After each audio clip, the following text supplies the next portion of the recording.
Yo, what's good, everybody? Today is June the 24th, 2025.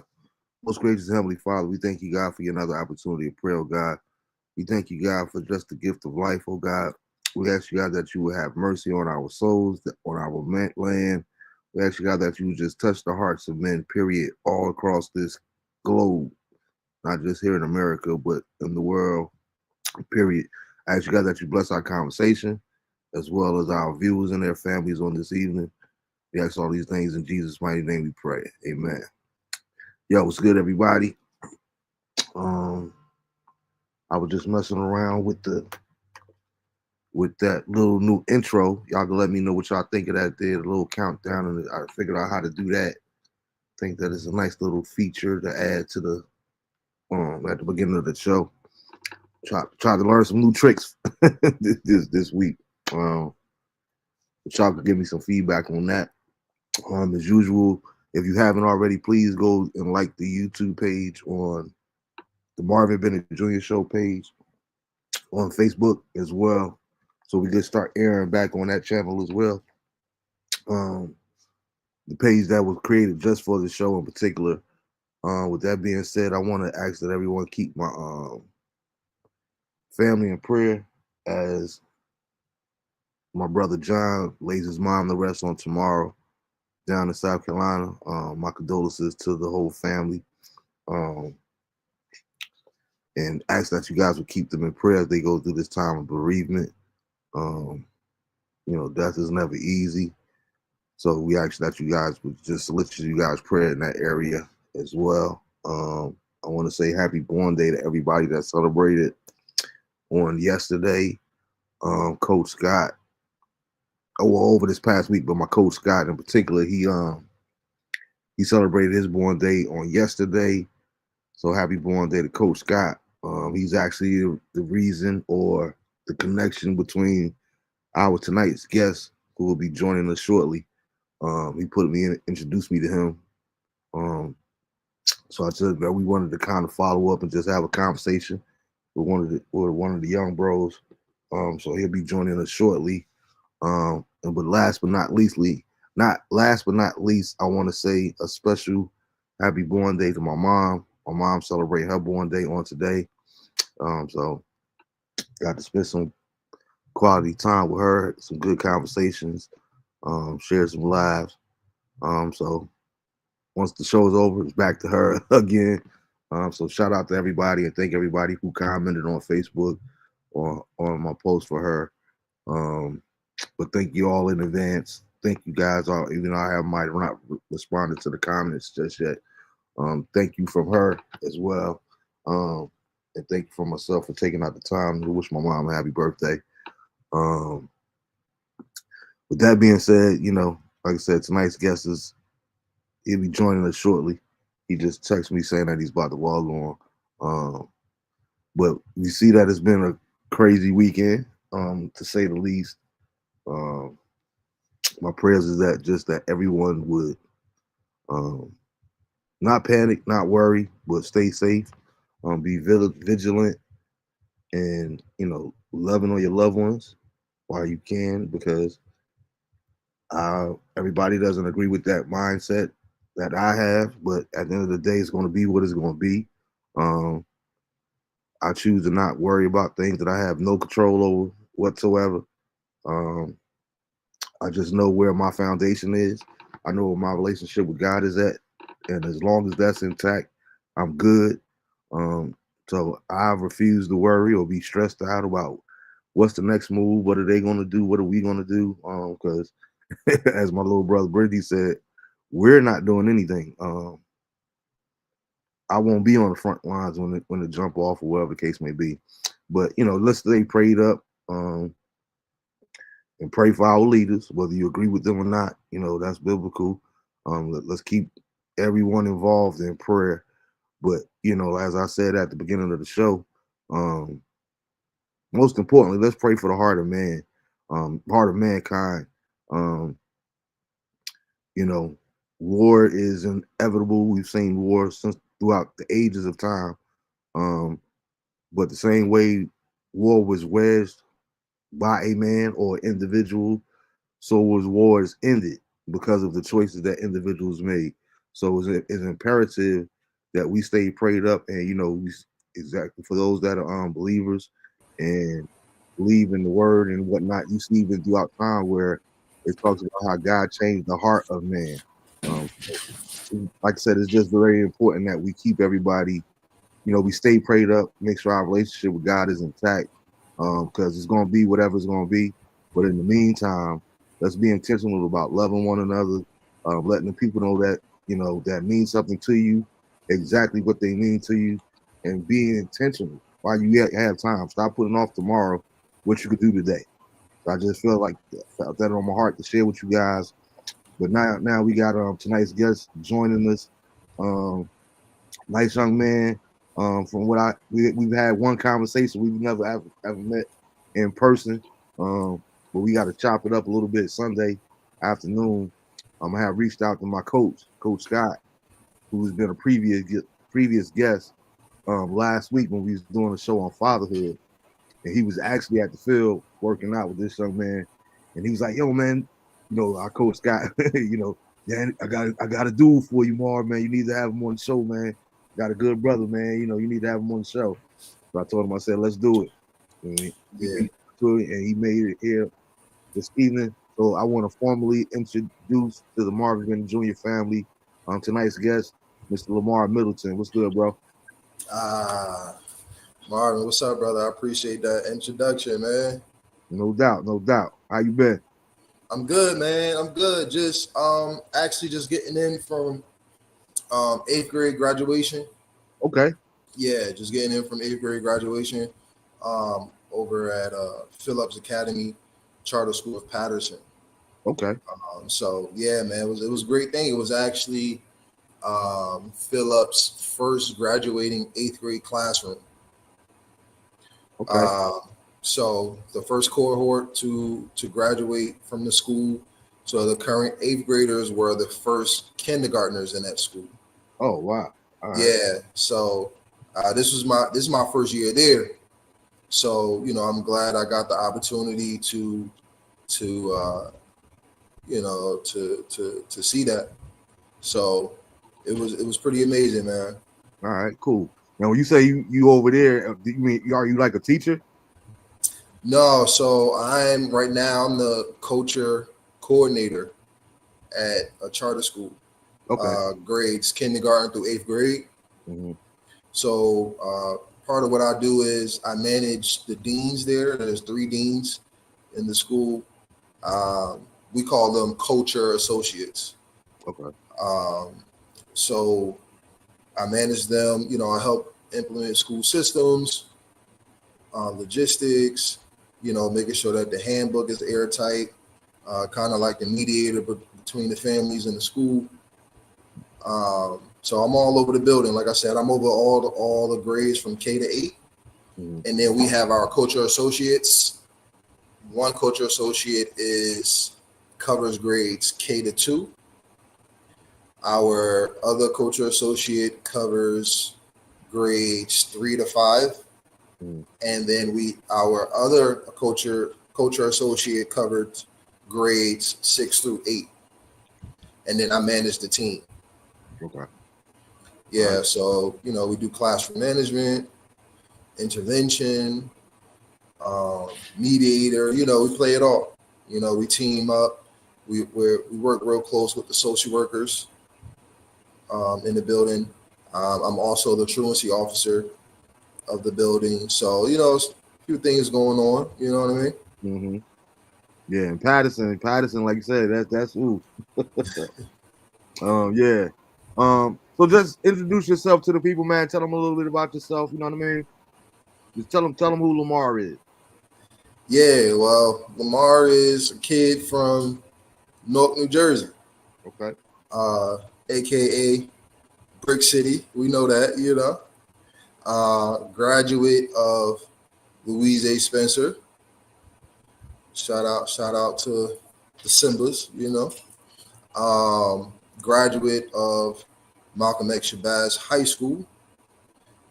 For those that don't know, I believe that we're the only high school named Malcolm X Shabazz High School in the entire country, Mm-hmm. formerly known as Southside High School. Um, Originally, full scholarship athlete to Syracuse University. Eventually transferred and became a scholarship athlete at James Madison University, where I became an all-conference defensive tackle in the CAA, the Colonial Athletic Association. Um, Graduated and became a substitute teacher. All right. Became a substitute teacher in North Public Schools, and fast forward 12 years in the game, going on 13. Um, Coach or coordinator of a kindergarten through 8th grade charter school. Now, That's a roundabout nutshell right there. no doubt, no doubt. And I like the way you threw that in there. You believe that, Shabazz is the only school in the country. I think it is too. That's outright named Malcolm X Shabazz. Absolutely. And even though we was like cross-time rivals, so to speak, once upon a time, Yeah, that's one of the things that we Westside we love too, because it's like I tell people all the time, I done seen a lot of mascots. I've never met never come across any other Rough Riders though. I think we might be the only Rough Riders in the country. yeah, that Rough Rider. Yeah, I miss. I think we had the conversation the other day. Mm. I missed that cross where the city schools were playing against each other. Yeah, Yeah, we so all did. huh? I said we all did. I believe they disbanded it in '88. At the year before I came to high school, before I came. Gotcha. You know what I mean? Gotcha. Because it was like that was the talk of the town as I was graduating middle school, and you hear about the difference. And for those that don't really know outside of North what we're talking about, at this particular time in the '80s and before the '80s, North has at the time I believe it was 16 public high schools. So we didn't have to worry about being in the Wanchon Conference or the Iron Hill. We wasn't in like the different conferences like they do nowadays in the state. Newark had its own entity as far as a conference. So we only played each other. So it was a little bit more bragging rights as far as the city goes. When I would imagine in 1970 or 1981, winning the city title meant a major thing because it meant that you were the best of the best out the city because y'all all played each other. So, I would have loved to experience that kind of camaraderie amongst one another, you know what I mean, within the city itself. And I'm in a part of it's been a while since I've seen any posts, but I'm a part of one of the groups on Facebook where they actually they talk about that from time to time, and they'll post some old pictures from the Star Legend from the '70s, and East Side Beats, Weekway, and 5 overtime things of that nature there. And it's always good to see the people that's still with us actually going back and forth in the comments, man. So it would have been definitely a cool experience to have experienced, but unfortunately, like you said, that was before our time. And it is what it is. But shout out to Shabazz as well. I remember we used to be mad at Shabazz too because Shabazz was the only school at the time when I was in high school that had their own football field. Everybody else had their Utterman field, and like How Shabazz get their own field over there? We want our own field. You know what I mean? Yeah. Got tired of playing in school stadium. Yeah, I heard about that, man. So like my real early days of growing up, I did sometime like I was born in Newark and originally started school in Newark. So like I originally went to Clinton Avenue, Okay. elementary school. I lived on Chadwick, and so anyway, fast forward just a few years, I ended up in Irvington for a little bit. Mm. Yeah, so I attended Berkeley Terrace, right on Grove Street. Uh-huh. I also attended University 6, right there on Myrtle Avenue. I went to the University Middle, formerly known as Myrtle Avenue Middle School. Yeah. So for a while there, I thought I was going to be a Blue Knight. Irvington Blue Knight. So for a little while, I thought I was going to be a Blue Knight, man. So I really haven't heard much of Shabazz.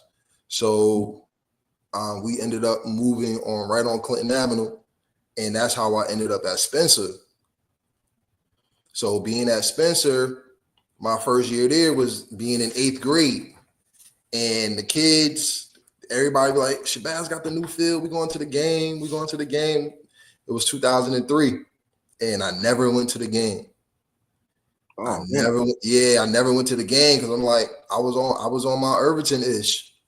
So I was like, yeah, I'm going back to Irvington. I'm going to my grandmother's house. You know, I was at grandma's house every weekend. Mm. You know what I mean? Right there in Berkeley Terrace, right off of Springfield Ave, Grove Street, Ellis, right over in that area. Okay. Yeah. Yeah, that's what the church I grew up in was right there off of Ellis on Springfield Ave. Oh yeah? Yeah, Jesus is coming. Yeah. Yeah. Okay. Right there by Popeyes and all that. Yeah. I grew up at that church. Okay. So you know exactly what I'm talking about. Mm-hmm. You know exactly what I'm talking about. So the first time that I even went to Shabazz was, so all right, real quick. It was probably around it was towards the end of the school year. It had to be like March, April, somewhere around there. You know, it's high school recruiting time. Mm. And I see this guy. He comes in. They're requesting all of the boys to come into one classroom if you was interested in playing high school football. Okay. So I'm like, I'm definitely interested in playing high school football. And I step into this room, and the man's name is Dave McCombs. Now, if you know anything about Newark High School, you know Dave McCombs. Dave McCombs was the head football coach for Shabazz. I want to say 89, maybe 88, somewhere around there, maybe 90, somewhere around there, where Coach McCombs took over the program, and that lasted up until about 2009. So McCombs was around for a while. And I seen McCombs, he put the highlight tape in. He put the 2002 Malcolm X Shabazz highlight film. And I said, that's when I know okay, I need to be a Bulldog. Okay. I need to be a Bulldog. Yeah, man. It won't. I think it's where your the way you got your privacy set. It won't let me share this to your Facebook page. Oh, really? Yeah, you would have to post it from my page to yourself. Okay. To your page. You know what I mean? You can go to my page and just share it from my page to your page. Gotcha. It won't let me send it to your page. Oh, wow. I thought I had an open profile. Man, it might have been, you know, that's one thing I don't like about it. They go in there and switch a lot of stuff around from time to time as far as your settings and privacy and all these updates that you can't control no more. It could be a hassle at times, but you know, it is what it is. Yeah. So let me ask you, man, coming up in North, like I said, Father's Day was just a couple weeks ago. How did that play a part in you being a fatherhood and your approach to fatherhood yourself? Well, I got to be honest with you. So my daughter is 17. Okay. So I became a dad at 19. And not knowing at the time that I'm a child having a child. Mm-hmm. Right. And also, even in like conjunction to that, I grew up without a dad. Okay. Right. I don't know my father, never met him. Not a picture. So so Father's Day was like really never like a thing for me. Okay. Growing up. So with that being said, it took years for me to even remember Father's Day. Like that Father's Day is coming up. Mm-hmm. You know what I mean? Father's Day would be a couple days away, and I hear like, "Oh, Father's Day is coming up," and I'm like, "Oh yeah, it is." Mm-hmm. Like it never really grasped onto me because I went 19 years in my life without celebrating Father's Day. Okay. So it really just started dawning on me like, okay, Father's Day is coming around. You know what I mean? So like I never even really thought about it to that stature until the last couple years, maybe like the last 3-4 years of my life. So with this coming Father's Day that just passed, it's something that I've started actually looking forward to now. And what Father's Day mean is to me, and I actually, you know what, Mar, I'm starting to really think that it should really just be like a Parents' Day. Mm-hmm. Like Happy Parents' Day. Because there are so many like unique situations, Mm-hmm. right? And like it's 2025, and we're in this equality. We're in this like accepting all inclusion. Like we're about diversity, inclusion. Mm-hmm.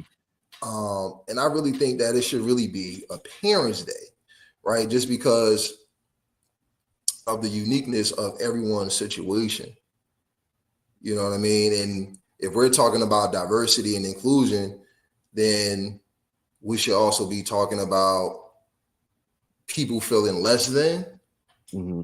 right? In these situations, like maybe start trying to get away from separating parent, like mom and dads. And then now with everything else going on, that's a different topic of, Mm-hmm. you start talking about transgender, and you start talking about all of the other, letters of the community, Yeah. right? So then Happy Parent Day, right? So, but it's something that I definitely was looking forward to today, this past year. Mm-hmm. And what makes it special to me is that it's one of the last few Father's Days that I'm probably going to have with my daughter around.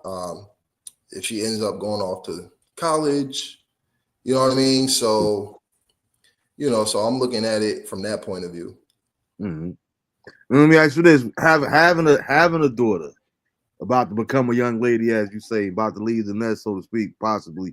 How would you say that has affected or impacted your relationship in terms of when it comes to women, how you view women, if at all? Well, I don't necessarily give. I don't necessarily I don't necessarily give me being a father all of the credit to that. Mm-hmm. Just because I grew up with predominantly women. Okay. My mom, my sister, all of my aunts, a lot of my cousins are females. So, looking at it from that aspect, so the one direct thing about having a daughter is you kind of see it from the flip side of how would I want somebody to treat my daughter, Mm-hmm. right? So if I had to just nitpick at something, I would try to streamline it to how I'm raising my daughter and what I'm telling her to be on the lookout for as she's growing and maturing into these young adult years. So now it's, well, if you don't want your daughter to look for certain things, I mean, if you don't want your daughter to be involved in certain things, then you probably shouldn't treat somebody else's daughter that way. Mm-hmm. You know what I mean? So it gives you that streamline of direct insight on that. And that's what pretty much why I was asking, because I've never, only woman that's ever been in my life was my mom. So I didn't have any sisters, and I always like to think, especially talking to different friends that I have that have sisters and later on have daughters, is like they all tell me the same thing. Oh man, if you had a girl, man, I'm telling you, your whole approach would be totally different, bro. Like it's Yeah, different when you're yeah, dealing with a girl. So that's yeah. why I was asking you in particular. Yep, yep. I would agree. You know what I mean? You know, I think in life, period, experience is the best teacher. Mm-hmm. You know what I mean? Experience is the best teacher, man. When you go through something, it teaches you to open your eyes. It teaches you to be more humble towards that, whatever that is. Mm-hmm. It teaches you empathy, right? It teaches you a lot of things, man.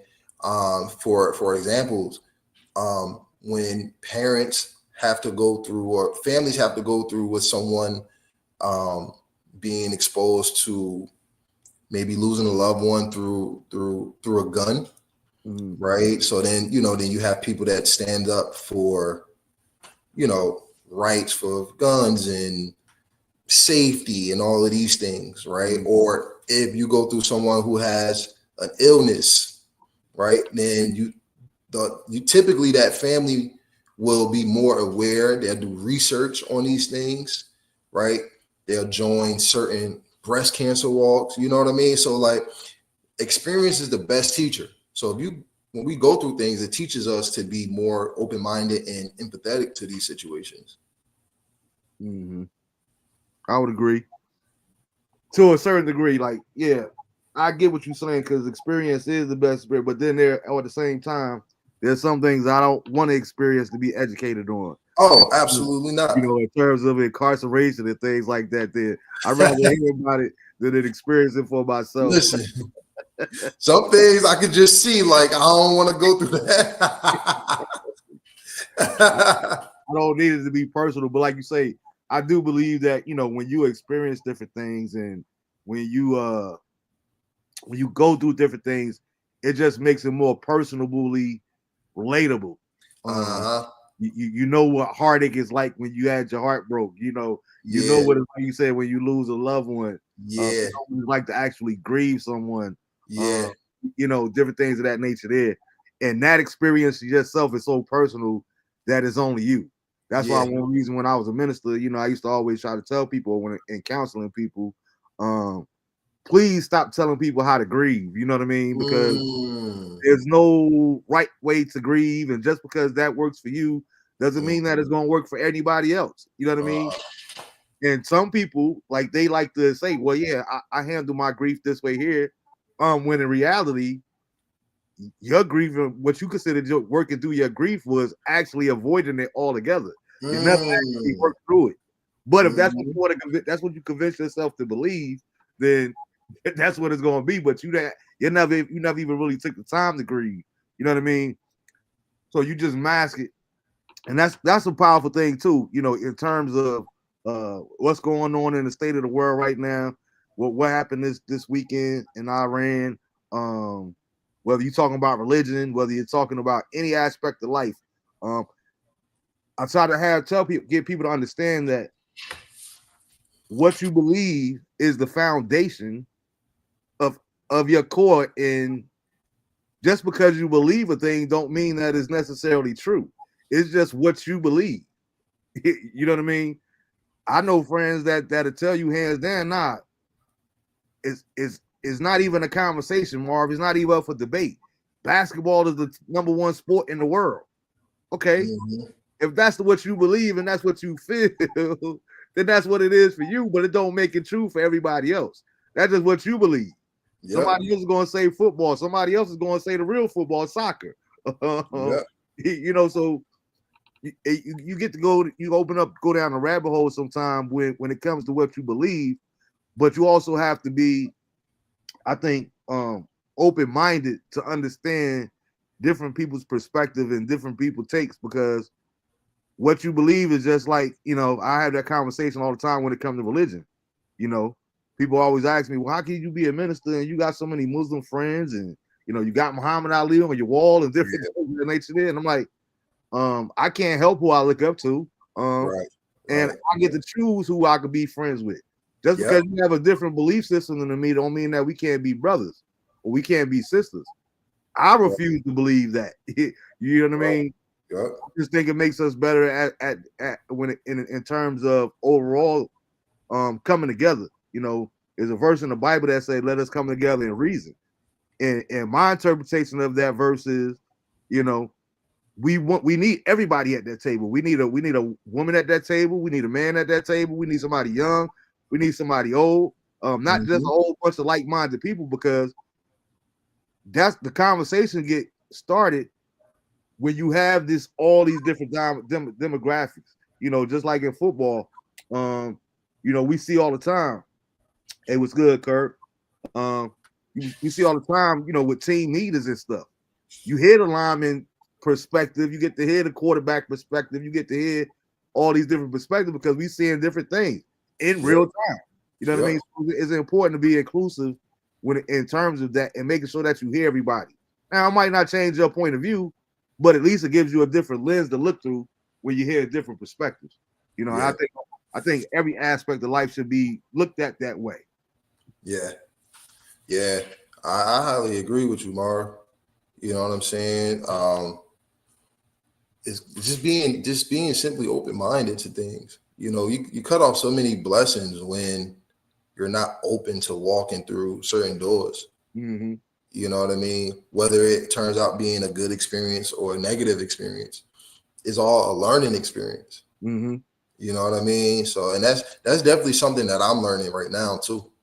Mm-hmm. You know what I mean? As I'm gaining wisdom and, maturing in life, not being nervous or scared or to walk through certain doors, right? Because you just never know what to expect from that. You know what I mean? No doubt. And that's definitely, just something that I'm trying to install in my young lady and my daughter. You know what I mean? So just not being so like there's this new term, right? I don't know when that term came around. Like it might not be new, but it's new to me, right? The whole introvert or extrovert thing. Right, like the young people, a lot of young people now are like introverted. They don't want to talk to nobody. They don't want to be around people. They want to stay secluded. They want to be to themselves in their bedrooms in 100-degree weather with the hoodies on. You know what I mean? Like the young people. I don't get it. Yeah, you know what I mean? So, I'm definitely trying to install, some of that in my daughter, and hoping that she take some of that and apply it, right? And not staying secluded, not being, always alone. It's okay to be alone sometimes, but being open to meeting people, talking, having dialogue, you know what I mean? Just getting to know people and taking chances. Yeah. Because it's really a part of life.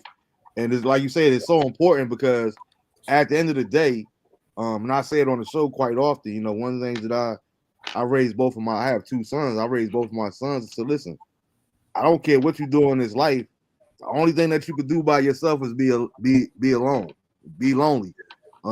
So in terms of sports, you're going to need somebody. You're gonna need somebody to throw the ball. You're gonna need somebody to catch the ball. You're gonna need somebody to, play defense. And when you're working in the work atmosphere, you got co-workers, you got superiors, you got different facets. So it's important that we learn how to build relationships outside of just our immediate family sometimes. And you can be shy and all that there, but you have to still be able to maintain outside relationships, because that's part of life as well. Mm-hmm. Yeah. Yeah, 100%, man. 100%. And so I'm also a trainer, right? Okay. I've coached at Shabazz High School. I've coached at Barringer High School. And I also do defensive lineman training. So a lot of what I'm telling the guys before they go to college is don't be afraid to go outside of your football bubble. Mm-hmm. Right? I reflect on my time in college, and I knew people, Mm-hmm. right? Like I knew people outside of the locker room and away from the football team. But I didn't cultivate a lot of those relationships outside of my teammates. I didn't cultivate those relationships. And it's so important, right? Like the word university, I believe the word university is a Greek word, and it stands for community, right? Mm-hmm. So like networking, that's what college is really all about, Mm-hmm. right? College is really just all about diversifying your social portfolio. Mm-hmm. You know what I mean? Just diversifying that thing and mixing and mingling with different cultures, different ethnicities, and different backgrounds of people. Mm-hmm. Right. So when you're in this university, are you just within your bubble, or are you exploring the opportunities that are there? Mm-hmm. Right. Are you exploring? So like for me, like I said, I stayed within my football bubble a lot. Right. And, rightfully so. Like those are my guys. Mm-hmm. Right. But also not being afraid to go hang out with Sally, go hang out with Gary over here, Mm-hmm. and stepping into an uncomfortable environment, Mm-hmm. right? And a lot of times I tell my guys, we're gonna have to be comfortable with the uncomfortable. Yeah. We're gonna have to be comfortable with the uncomfortable, Mm-hmm. right? Whether we're working on like a new stance, right, a new move, right? Just twitch your foot just a little bit that way because it's too far out. Mm-hmm. Right. So now your leg is trembling and you're trying to hold yourself up.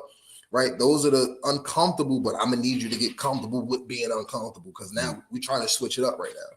Yeah. Right. So when you're too comfortable all the time, you're not changing. Yeah. You're not changing.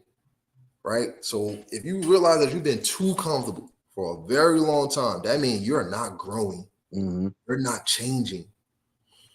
Every once in a while, we gotta get uncomfortable. Yeah, growth is essential. We gotta get uncomfortable, Marv. Mm-hmm. And we gotta be okay with the uncomfortable. Yeah, absolutely. I believe it or not, I actually preached a sermon entitled that many years ago. Learning how to be comfortable being uncomfortable. Yeah. Because that's something that you hear in church quite often. Yeah. I would never put you in an uncomfortable situation. Says who? Tell that to Job inside the belly of a whale. Tell that to the children of Israel, where you know what I mean? Mm-hmm. So no, that's not biblical. That's not biblically sound.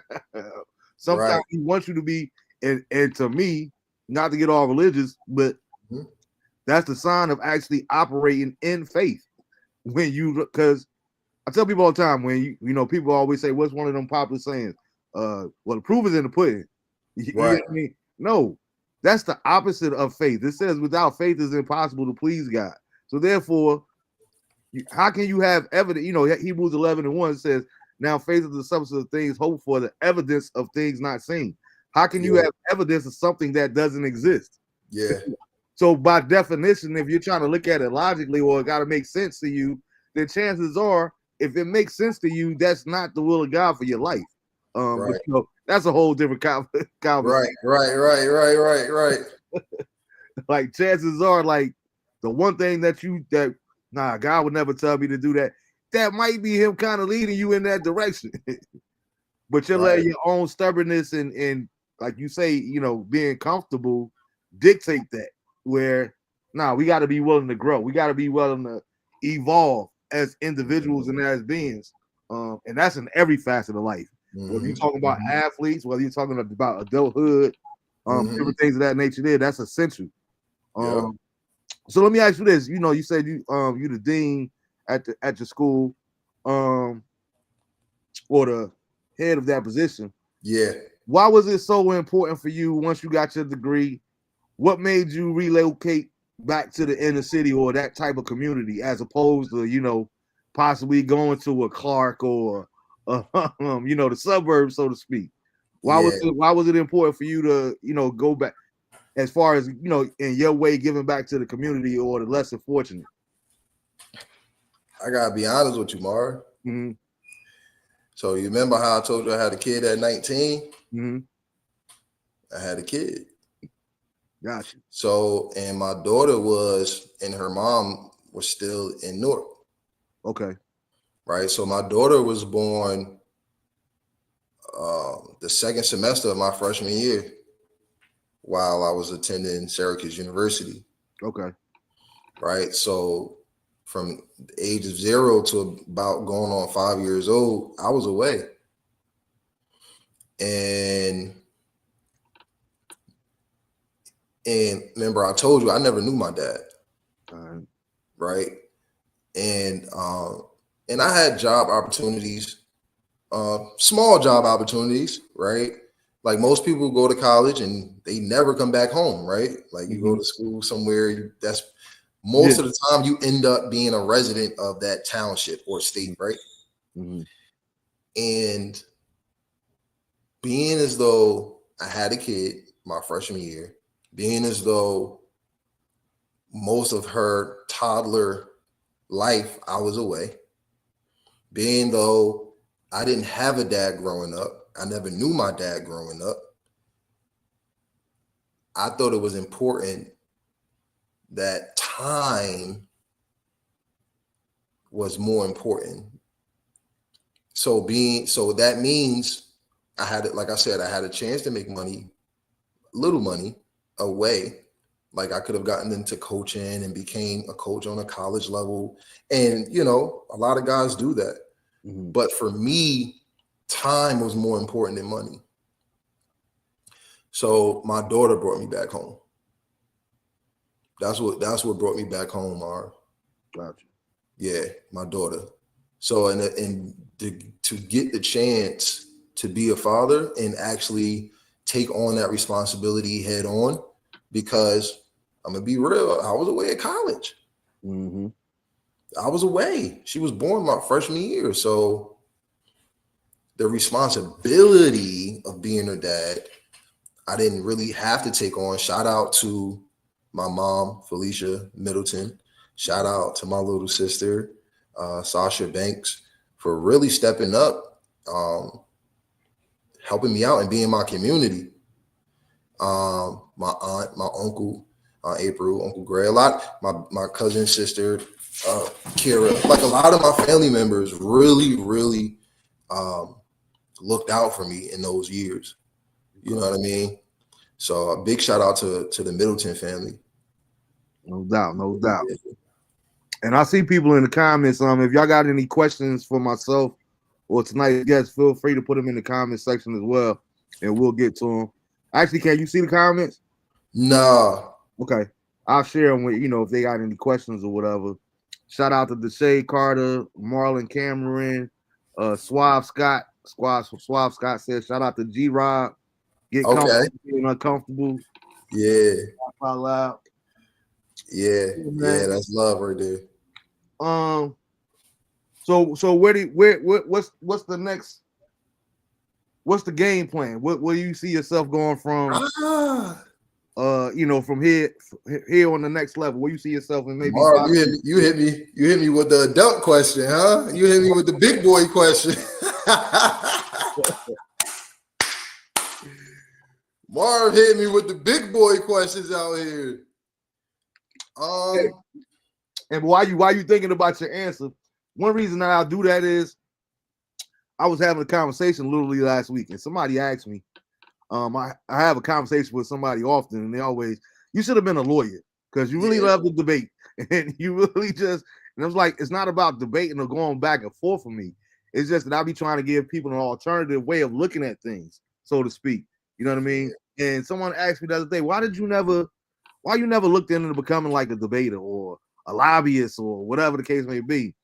And I said the truth of the matter is I didn't know how to. I didn't know that was a thing coming up in North, you know, and that's one of the reasons that as a man now I try to ask young people that specific question because I can remember sitting in West Side Auditorium in high school, and we would have people come in and talk to us, and that would be the first. Where do you see yourself 5 to 10 years from now, and all that there? And you know how it is growing up in North. People can't always understand it, but my thing was like, bruh, I'm just trying to make it home tonight and get back to school tomorrow. I'm not thinking about no 5, 10 years down the road. You know what I'm saying? I'm not even Mm-hmm. thinking about next week, let alone where I'm gonna be at in 5 or 10 years. Hopefully, I'm gonna still be alive. You know what I mean? So Mm-hmm.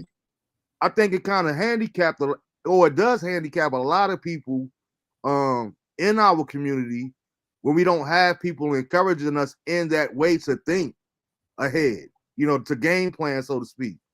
It would be nice if we just showed up to play Wayne Valley and just said, like, all right, we just gonna go out here and wing it. No, Right. we had to practice every day leading up to this game so that we going into the game with a game plan. Right. You know what I mean? And I look at life now that I'm older. I look at life a little bit like that. So I'm real intentional about asking younger people that question because I want you to, even if you hadn't thought about it before me ask you that, I want you to now, you know what? Maybe I should think about this here, or maybe I should look into this here. So that's pretty much where that, the basis of me asking you that came from. Yeah. Well, I actually think about that question in two ways, Mm-hmm. right? There's like a professional way, Mm-hmm. and then there's a personal, like my own venture type of way. Mm-hmm. Does that make sense? Yeah, absolutely. Marriage, I want to have this here, I want to have this as far as career wise, and yeah, I trust me, I definitely get it. Yeah. So which way you wanted to go first? Whichever way you want it, whichever way you want to answer it. I'll start off with like my personal. Mm-hmm. Like some of my personal things are I would like to do within the next 5 years. Definitely, I want to. I'm not gonna get into too much details because I don't want nobody stealing my ideas. I feel you there. But I definitely want to start a documentary, a sport documentary. So I don't know if you're familiar with a football life from the NFL Network. Never missed the episode. Oh, okay. So something similar to that, obviously on a smaller scale, Mm-hmm. but it's something I definitely want to do within the next 5 years.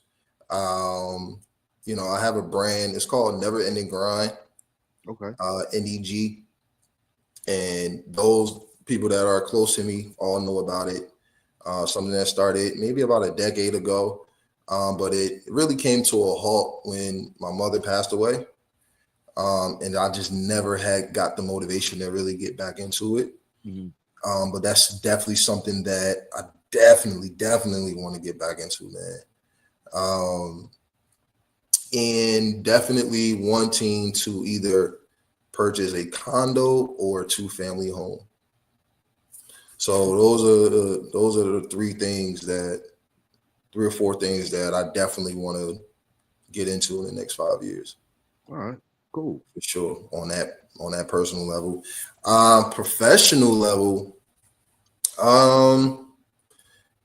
definitely want to get my master's degree. I don't have my master's degree, so I definitely want to. I see the comments now. Mm-hmm. Yeah, That's my uncle. What's up, I was about to say that must be Uncle Greg right there. You had just talked about it. You talked Yeah, about yeah. I was just talking about Uncle Greg, man. Just real quick, Uncle Greg. I told you I ain't grew up with no dad, Mhm. and Uncle Greg was.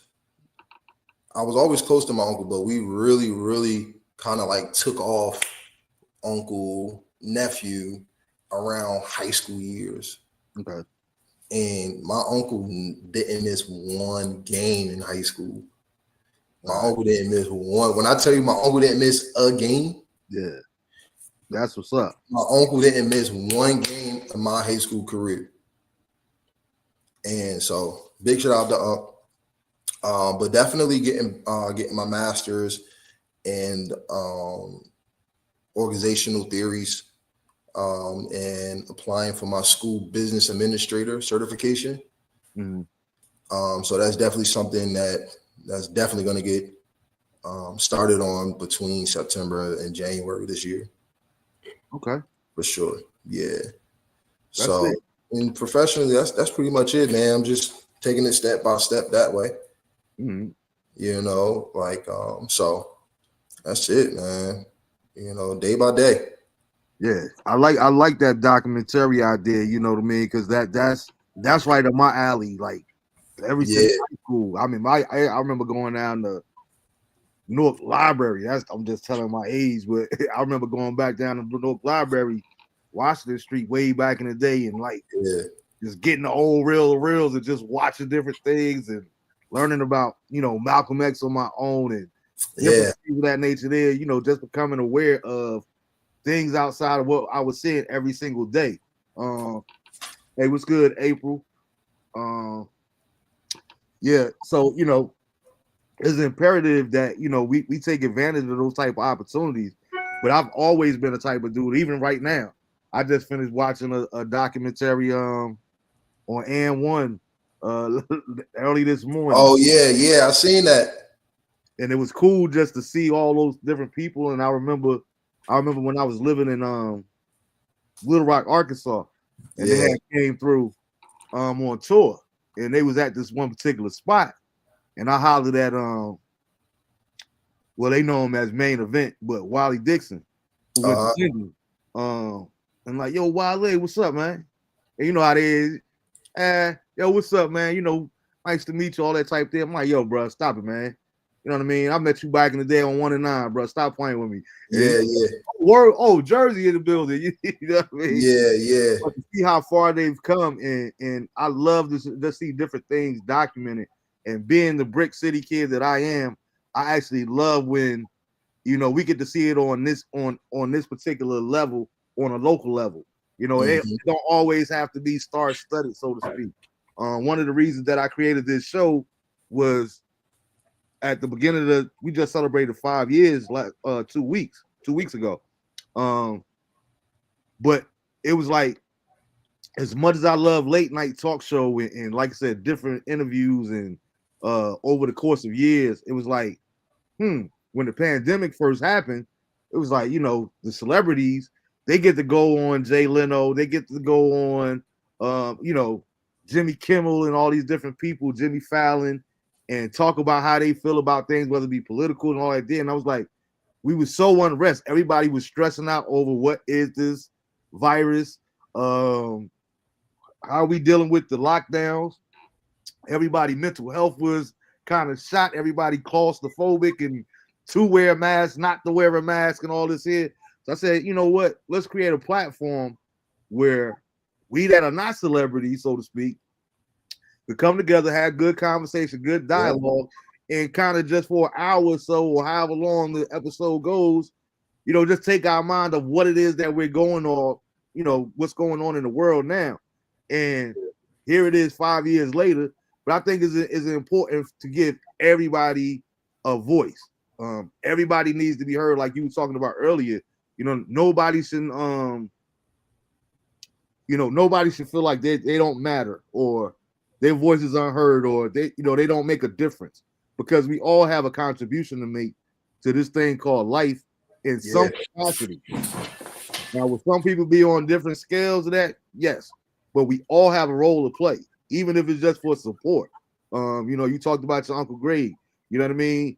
Or just have April and different people in your life. Yeah. It plays a significant part. So it's important that, you know what I mean, we big up, because it's cool. Like I said, I've actually had Redman and Dupre Kelly do it all, the councilman there West Ward, on the show and previously. But it Yeah. was like that was just happenstance. It wasn't like done intentionally, things of that nature there, because it's important for us, people that might not know everybody, you know what I mean? Just on this level here, because we're doing positive things too. Yeah. We also have something to say. So I think Yeah. that is important that we give everybody that kind of platform, or that, the opportunity to be able to voice their opinions or their grievances, and just take your mind off of life for a little while, get educated on different things, share a laugh, you know what I mean, learn something. So that was what's important to me, and I think everybody that's been supporting us and rocking out with us since the beginning, man, it's a beautiful thing. Yeah. Yeah, man. I mean, everybody got a voice, right? Absolutely. You being able to provide people a platform to be able to do that, that's dope, dude. Yeah, that's why when Coach Scott told me about you, I said, yeah, man. I said, hey, yo, first of all, he already know what he mean to me. So Yeah. if he vouching for you, I ain't Yeah. got to do no vetting and all none of that there. You know what I'm saying? Yeah. Hey, Marv, we can't just skip past that. So if you heard him say Scott, right? Scott is Ian Scott. Mm-hmm. Ian Scott is my mentor and Marvin's, Yeah. right? So now my boy Ian Scott. So I don't mean to put you out on Front Street, Marv. Mm-hmm. How old are you, brother? I'm 49. I'll be 50 in October. Got it. So Mm-hmm. Marv is 49. Mr. Scott was his high school coach, Mm-hmm. right? He was his high school coach.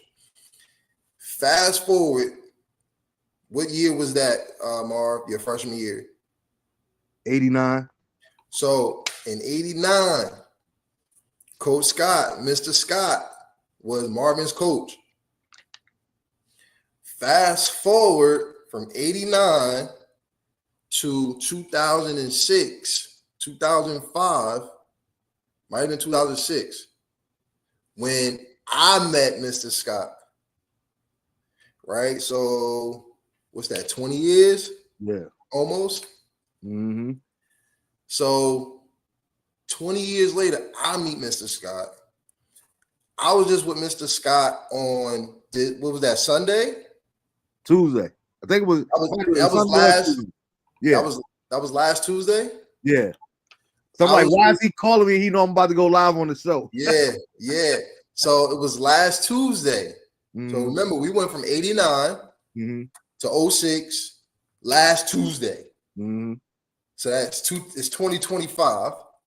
And Mr. Scott got some young college guys working out there. Mm-hmm. So that just shows you, one, the consistency Mm-hmm. of Mr. Scott, The dedication. and the him being genuine to who he is. Yeah. Still touching young lives from 89 to 2025. And just to have this moment for me to meet Marvin last Tuesday via FaceTime. Mm-hmm. And here we are 1 week later on his show, the Marvin Bennett Jr. show. Yeah, no doubt. And look at that connection from there, Mm-hmm. right? And that just goes back to what I was saying earlier, Marv, about stepping outside of your circle, because you just don't know where life is going to take you. Mm-hmm. Right? We wasn't supposed to meet, Marv. But by us being open-minded and taking in Mr. Scott, okay, this guy is really genuine. Let me listen to this guy, right? And here we are 30 years later, making a connection from one person. Yeah. That's dope, man. Yeah. That's fire. Mm-hmm. Shout out to Mr. Scott, man. No doubt. That's my dog. Like I said, he just celebrated his born day yesterday. Yeah, Happy yeah. born day to Coach again, man. You know, definitely a good guy, man. And was always solid. Me and my best friend from high school, Rock. Shout out to Rodney. Me and him, we talk a lot.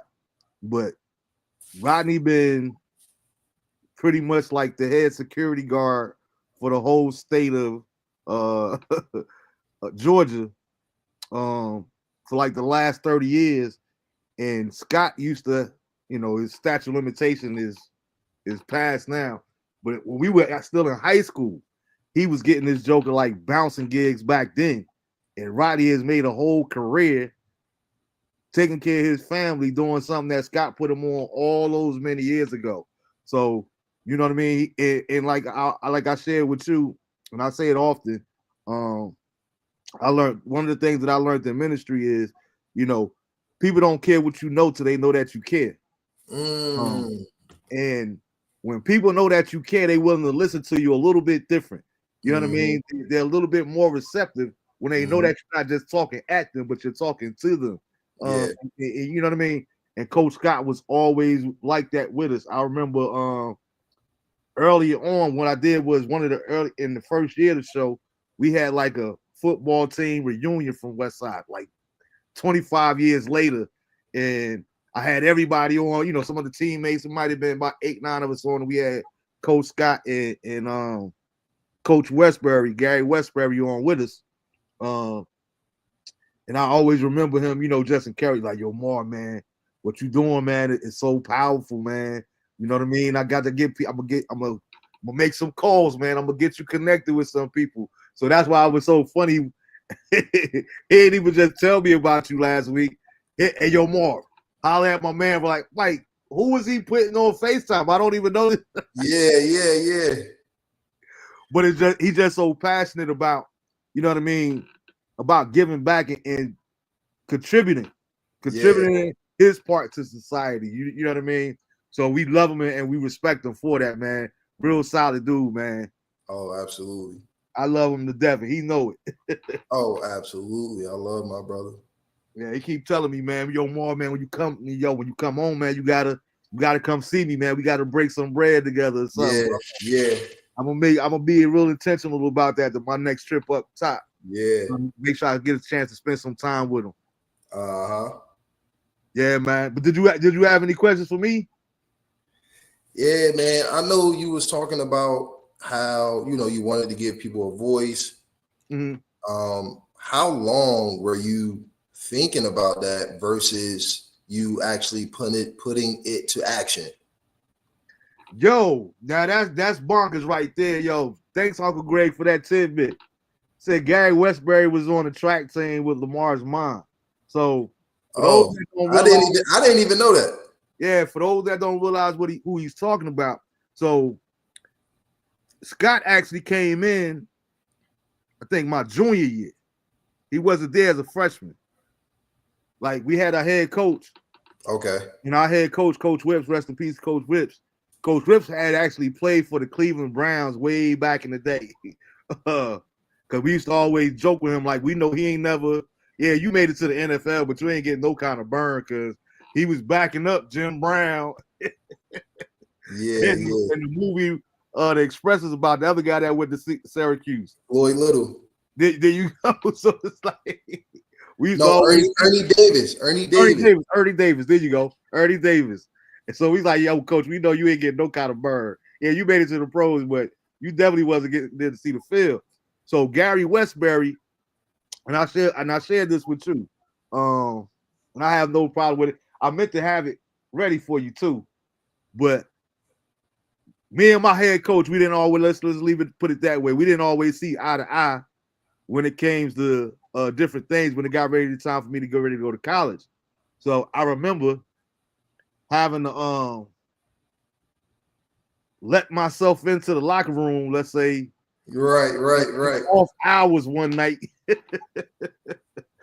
and confiscating my film.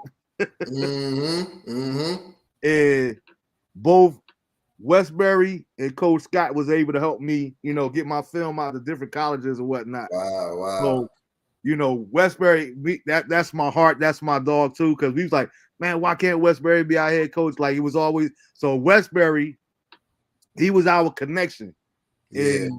and he wound up bringing Coach Scott in. He's like, yo, man, I got this dude that just graduated, yada yada yada. He coming in, and Coach Scott coming in here, like, and it was like he was one of the first people that teach me that too, like, because we used to be looking at him sideways, like, dude, I know you might have just came from college and all that there, but who are you? Like, we know who Westbury is. We don't know who you are. We don't know what you know. You know what I mean? And just the way that approach that he was, I ain't worried about that. Right. I'm here to turn y'all into some football players. Like, right. we looking at it even more crazier. But as time progressed, it's so like, you know what? This dude a real one, man. Yeah. I mean, going to pick up people for practice, taking us, you know, out on his own, different things of that nature. There, man. It's always good to know. Like I say, people do not care what you know till they know that you care. Once they know that you care, they willing to listen to anything you got to say. You know what I mean? And that kind of that ties into a lot what I do at work. Mm-hmm. And that's something that I like to tell my teachers. A kid not gonna listen to you if they feel like you don't care about them. Mm-hmm. Absolutely.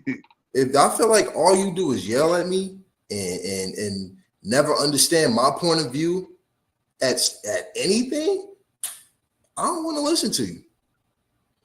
I don't want to listen to you. You know what I'm saying? So thanks, Teresa. I have to be able to feel that you care. Mm-hmm. I gotta feel that you care. Mm-hmm. You know what I'm saying? Because it goes a long way. Yeah. And this another thing that I you know, at the beginning of right, I meet with all of the teachers, and there's a specific clip that I like to play to my teachers, and it's about this guy. He's out in England. You know, he's a soccer player, football player. And he sees his teacher, and this is years and years later, right? And he's talking about this teacher who was always on his ass about everything, mm-hmm. right? But he knew he cared about it, mm-hmm. right? Fast forward 25, 30 years later, they made a surprise visit from his teacher. And when I tell you this guy wept like he was a little boy again. Yeah.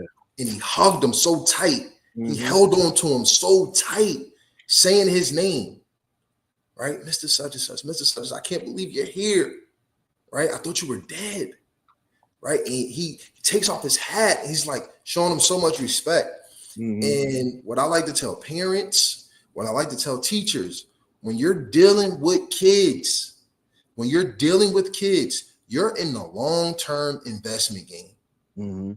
You're in the long-term investment game. Absolutely. Because you're not going to see a return anytime soon. Mm-hmm. Right? It's the 20 years later. It's the 17, 15, 12, 13 years later when that kid comes back around and he says, or she says, thank you.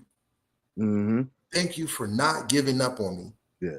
When your kid is 25 years old now, 30 years old, and saying, Mom, Dad, oh my God, you got on my nerves. But I understand it now. Yeah, absolutely. I understand it now. I appreciate you. Right? So it's not we're not going to get a return in monetary form, right? We're not going to get money, right? But that return on that person saying thank you, and I understand it now, is so gratifying, which is why I also say, if you're not teaching, what are you doing? Mm-hmm. What are you doing if you're not teaching someone something? Mm-hmm. What are you doing? And at the end of the day, some things you just can't put a price on. You know what I mean? Some things are just priceless. What are you doing if you're not teaching somebody? Mm-hmm. If you're not passing on knowledge, what are you doing really in life? Yeah. Do you mean anything to anyone? Mm-hmm. Right? Because teaching is not just the traditional form of being in a classroom. Look at the conversation we just had about Mr. Scott. Mm-hmm. The conversation we just had about Mr. Scott goes deeper than the classroom. Absolutely. Mr. Scott just made a connection from you to me from 1989 to 2006 to the young boys from last week in 2025, the young boys that's at Howard University. Yeah. You understand? Like you said, you can't put a price on it because I treasure the fact that I got his number, Gary Westbury number, in my phone right here. You know what I mean? And I could call them. I could actually use that number at any time. It's like you can't put a price on that. You know, where you got people. I mean, I wonder what happened to such and such. You know, we got a lot of teammates that, you know, we wonder what happened to. Are they still alive? Whether they, you know, whatever happened to such and such. So when we get to the place where we actually able to spend time with one another, and you know, me and Rodney go back and forth on that all the time. You know, we might get a friend request. Rodney, he texts me, "Yo, man, who is this? Yo, did they go to school with us? Or like, I see we got like 70 friends. Like he always trying to remember, you know, different things of that nature there. So I value it, especially me, because I didn't partake in the college experience. You know what I mean? So my what West Side memories and what I hold dear to my heart in those days is like, man, you can't put a price on that. I love it. I love being able to do that show and to get to see some people that I haven't seen in over 30 years. When we actually walk the West Side hallways, and they be able to use this platform to get all of us back together and just crack jokes like we was back in the locker room and pick up the conversation 30 years later like we never even missed each other, man. It was such a beautiful thing, man. And I treasure those, you know, those different relationships, because football really helped form a lot of my mindset. I'll be honest, outside of my boys being born, I would say my days at Westside, playing football at Westside, was like, those are some of my greatest memories. Those bus rides. What I learned from, you know, the OGs that came before me, learning that the cast that was coming behind me was looking up. I come home every year for Lincoln Park, the music festival at Lincoln Park, and it was funny because I was there last year. Matter of fact, the one that just passed. And one of the running backs that came about, yo, Marv, I know that ain't Pretty Boy. What's good? I was like, yo, man, I can't believe this muggy actually remember me all these years later. He's like, nah, man, you doing my first touchdown. Yeah, I remember you, boy. Like, It was like, it was cool. Yo, what's good, Thomas? So Thomas, the guy right here that just commented. Yeah. Thomas is he was one of my teammates. And he got all the Coach Scott and Coach Westbury stories. Yeah, he was a part of that reunion show I was telling you about. Okay. But he had me cracking up because he was we got to talking about how we got to play in football and all that. And so according to Thomas, I set him up because he came in at my senior year, and I seen him. We had like we had this program called peer leadership. I don't know if they still do peer leadership or not, but it was almost like a big brother, big sister type program where the seniors would get with like a freshman or somebody coming in, and you know, you take them up under your wing on a tour and different things of that nature there. I remember seeing this joker, and Thomas in 8th grade, Thomas was like 6'3", 6'4", a good 280. So selfishly as a quarterback, I'm like, yo, hey, big man, you play football? He was like, nah. I was like, all right. And Thomas, when he tell his story, he's like, I just like, okay, don't worry about it. He said, I went straight to my coach. My coach had to pull them in.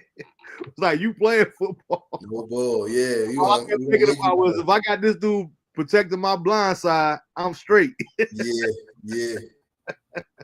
Hey, the Rough Riders is in the building, huh? Yeah, man. Thomas, he one of my day ones, man. He big 74. He like I said, he easily watched the show, but it was cool for him to be a part of that. Yeah. Like I said, Teresa said Thomas came in ready off the rip. yeah, he did. Yeah, but hey, Thomas, this young man here I literally met last week through Coach Scott. So we were just talking about Coach Scott and his relationship, what Coach Scott meant to our lives and the role that he played in our lives for us to be able to formulate this all these years later. But Thomas, Coach Scott would always work with him one-on-one, him and Westbury. Thomas always talk about how one day Westbury came. He called himself saying his mother told him he couldn't play no football. He had to get a job. Said Coach Scott, Westbury left practice. It's like, nah, yo, you come with me. I'll talk to your mom. Yeah. Because what are we doing right now? I just told you how big he was. It was like, yo, nah, I need this dude protecting my blind side. Listen, I'm never getting sacked from my left. Yeah. Like, Mom, we got all our lives to work, baby. Exactly. I'm gonna need him on this gridiron right now. And it paid off for him. Tom, he's doing real good. Nice family, man, married with kids and everything else now. Yeah. He just said it. Scott made sure I got into college. Yeah. So, shout out to all the coaches out there, man. Even I talked about it a little bit on the Father's Day show. Like, shout out to all the stepdads, all the uncles, all the coaches, because it's so pivotal, man. We have so many young people that, like you say, in your instance, you didn't have a father in your life. Yeah. But when you got those surrogates, you know what I mean, that teach you how to become a man. When they don't have to. That's why as a grown man now, and that's why I'm so passionate about it, because they didn't have to do that. They didn't have to care. You know what I mean? So the fact that you would take out busy your time, you could be out there, you still young. Coach Scott only a few years older than us. We didn't realize it back then, but it's like you're only a few years older. So you could have been living your best life. You could have been going to the club. You could have been out in New York. You could have been doing all that. But you took the time out to come over here and spend time with us to make sure. He used to love to call us knucklehead. Got to make sure y'all knuckleheads stay out of trouble. You know what, Marvin, that really just sparked something in me that I really need to share, brother. Mm-hmm. I really need to share. So, what Mr. Scott was to you, and Mr. Westbury was to you guys, you and Thomas and the guys as such. My brother, Donald Massey Jr. Okay. I'm going to say it again. Donald Massey Jr. Mm-hmm. Big shout out to Driven Minds, DM Football. But I met Don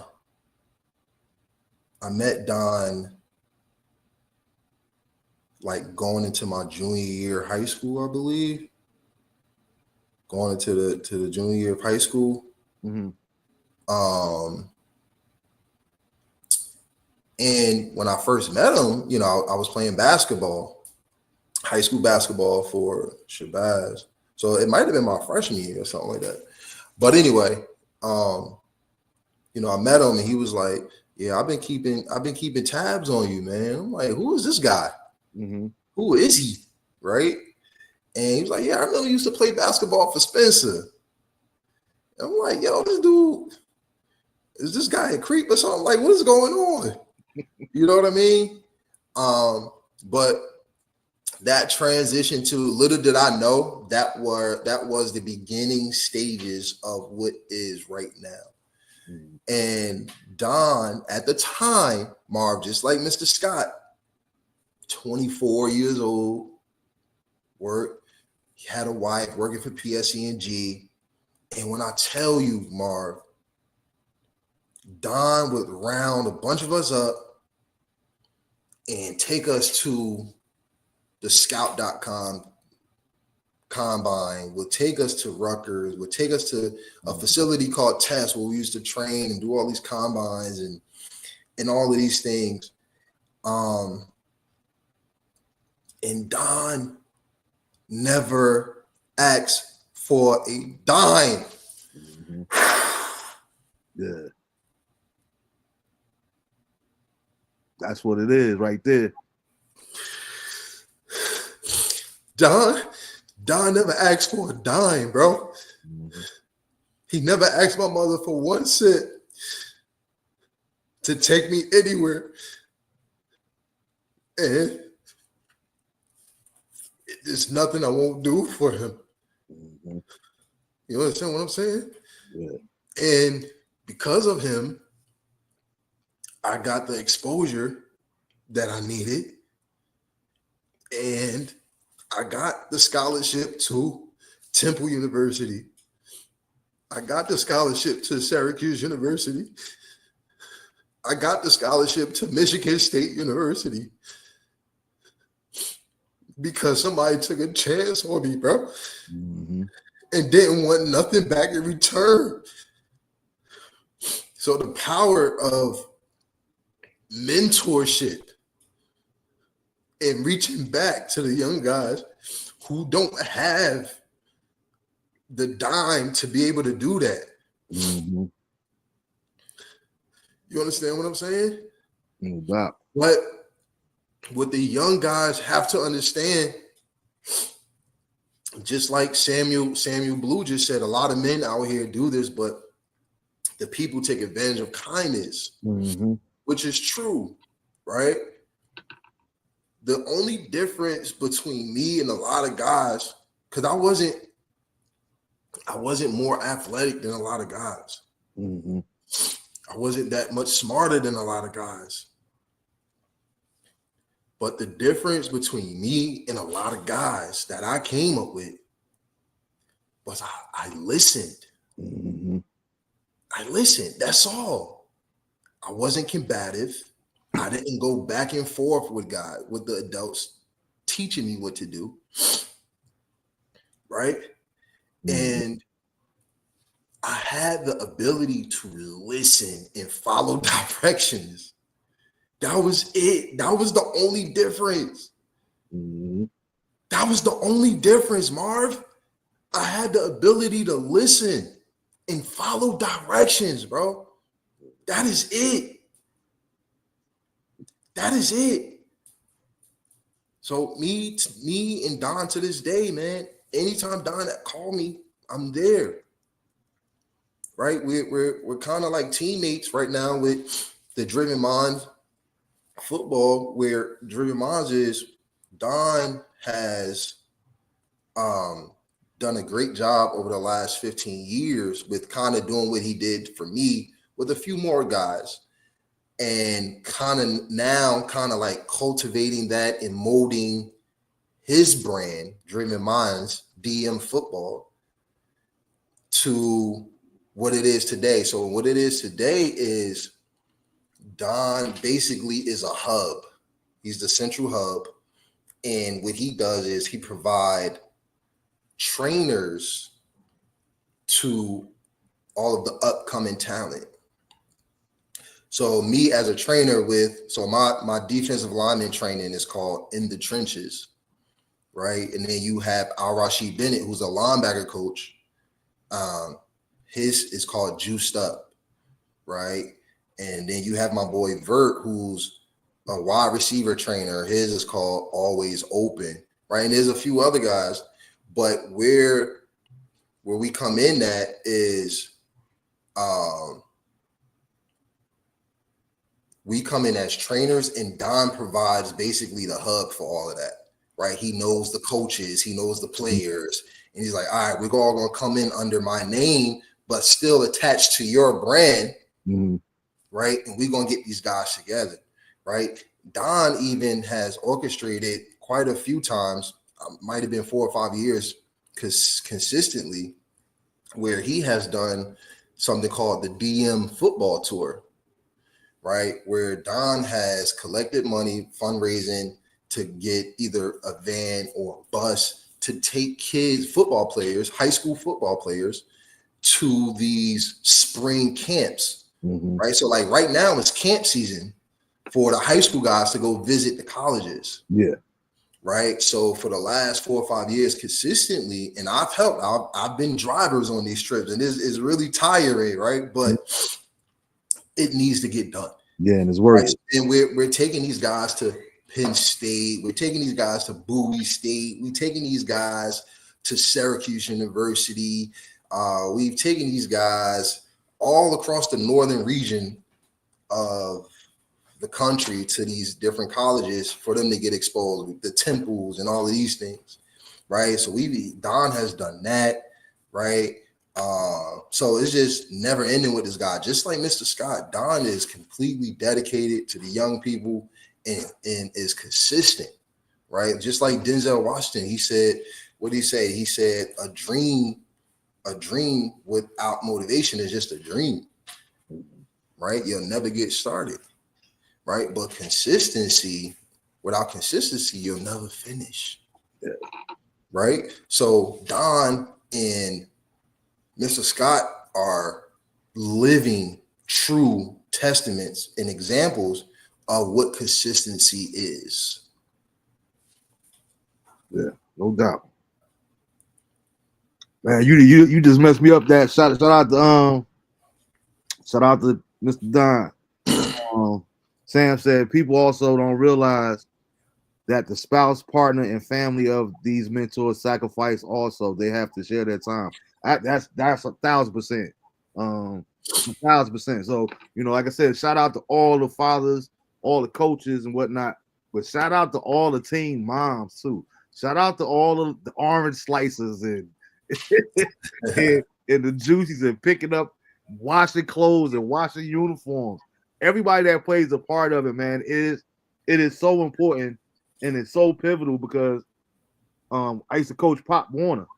Mm-hmm. And the only reason I coached Pop Warner was simply because I thought about a Coach Westbury. I thought about a Coach Scott and all the knowledge that they gave me as a football individual.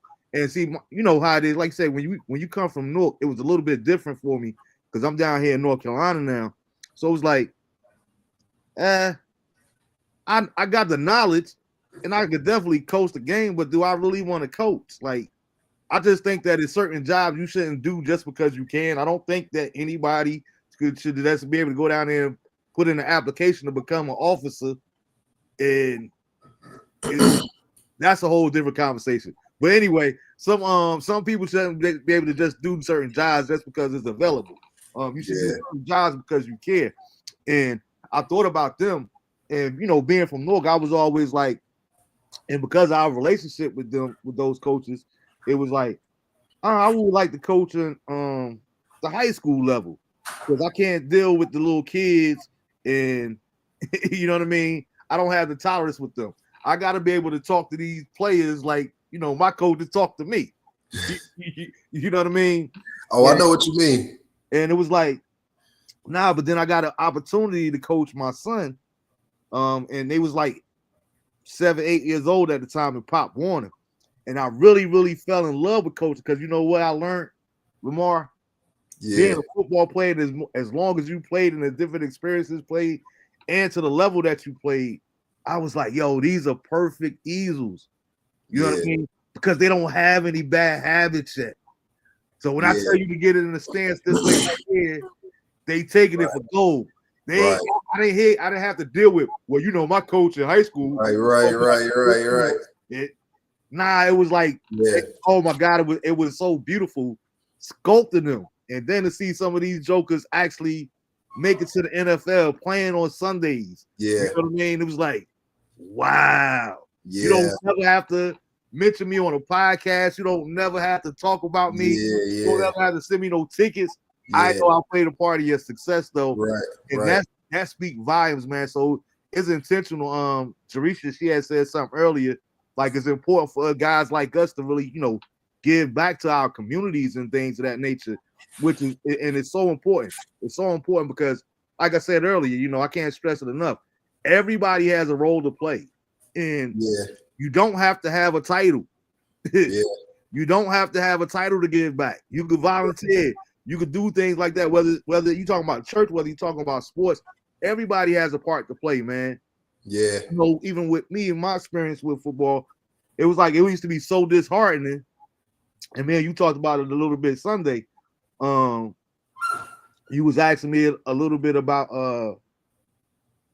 the NIL and what would I do different in as far as the city league, how can we get the city league back? And one of the things that always bothered me, and I finally was able to come to grip with it when I became an adult.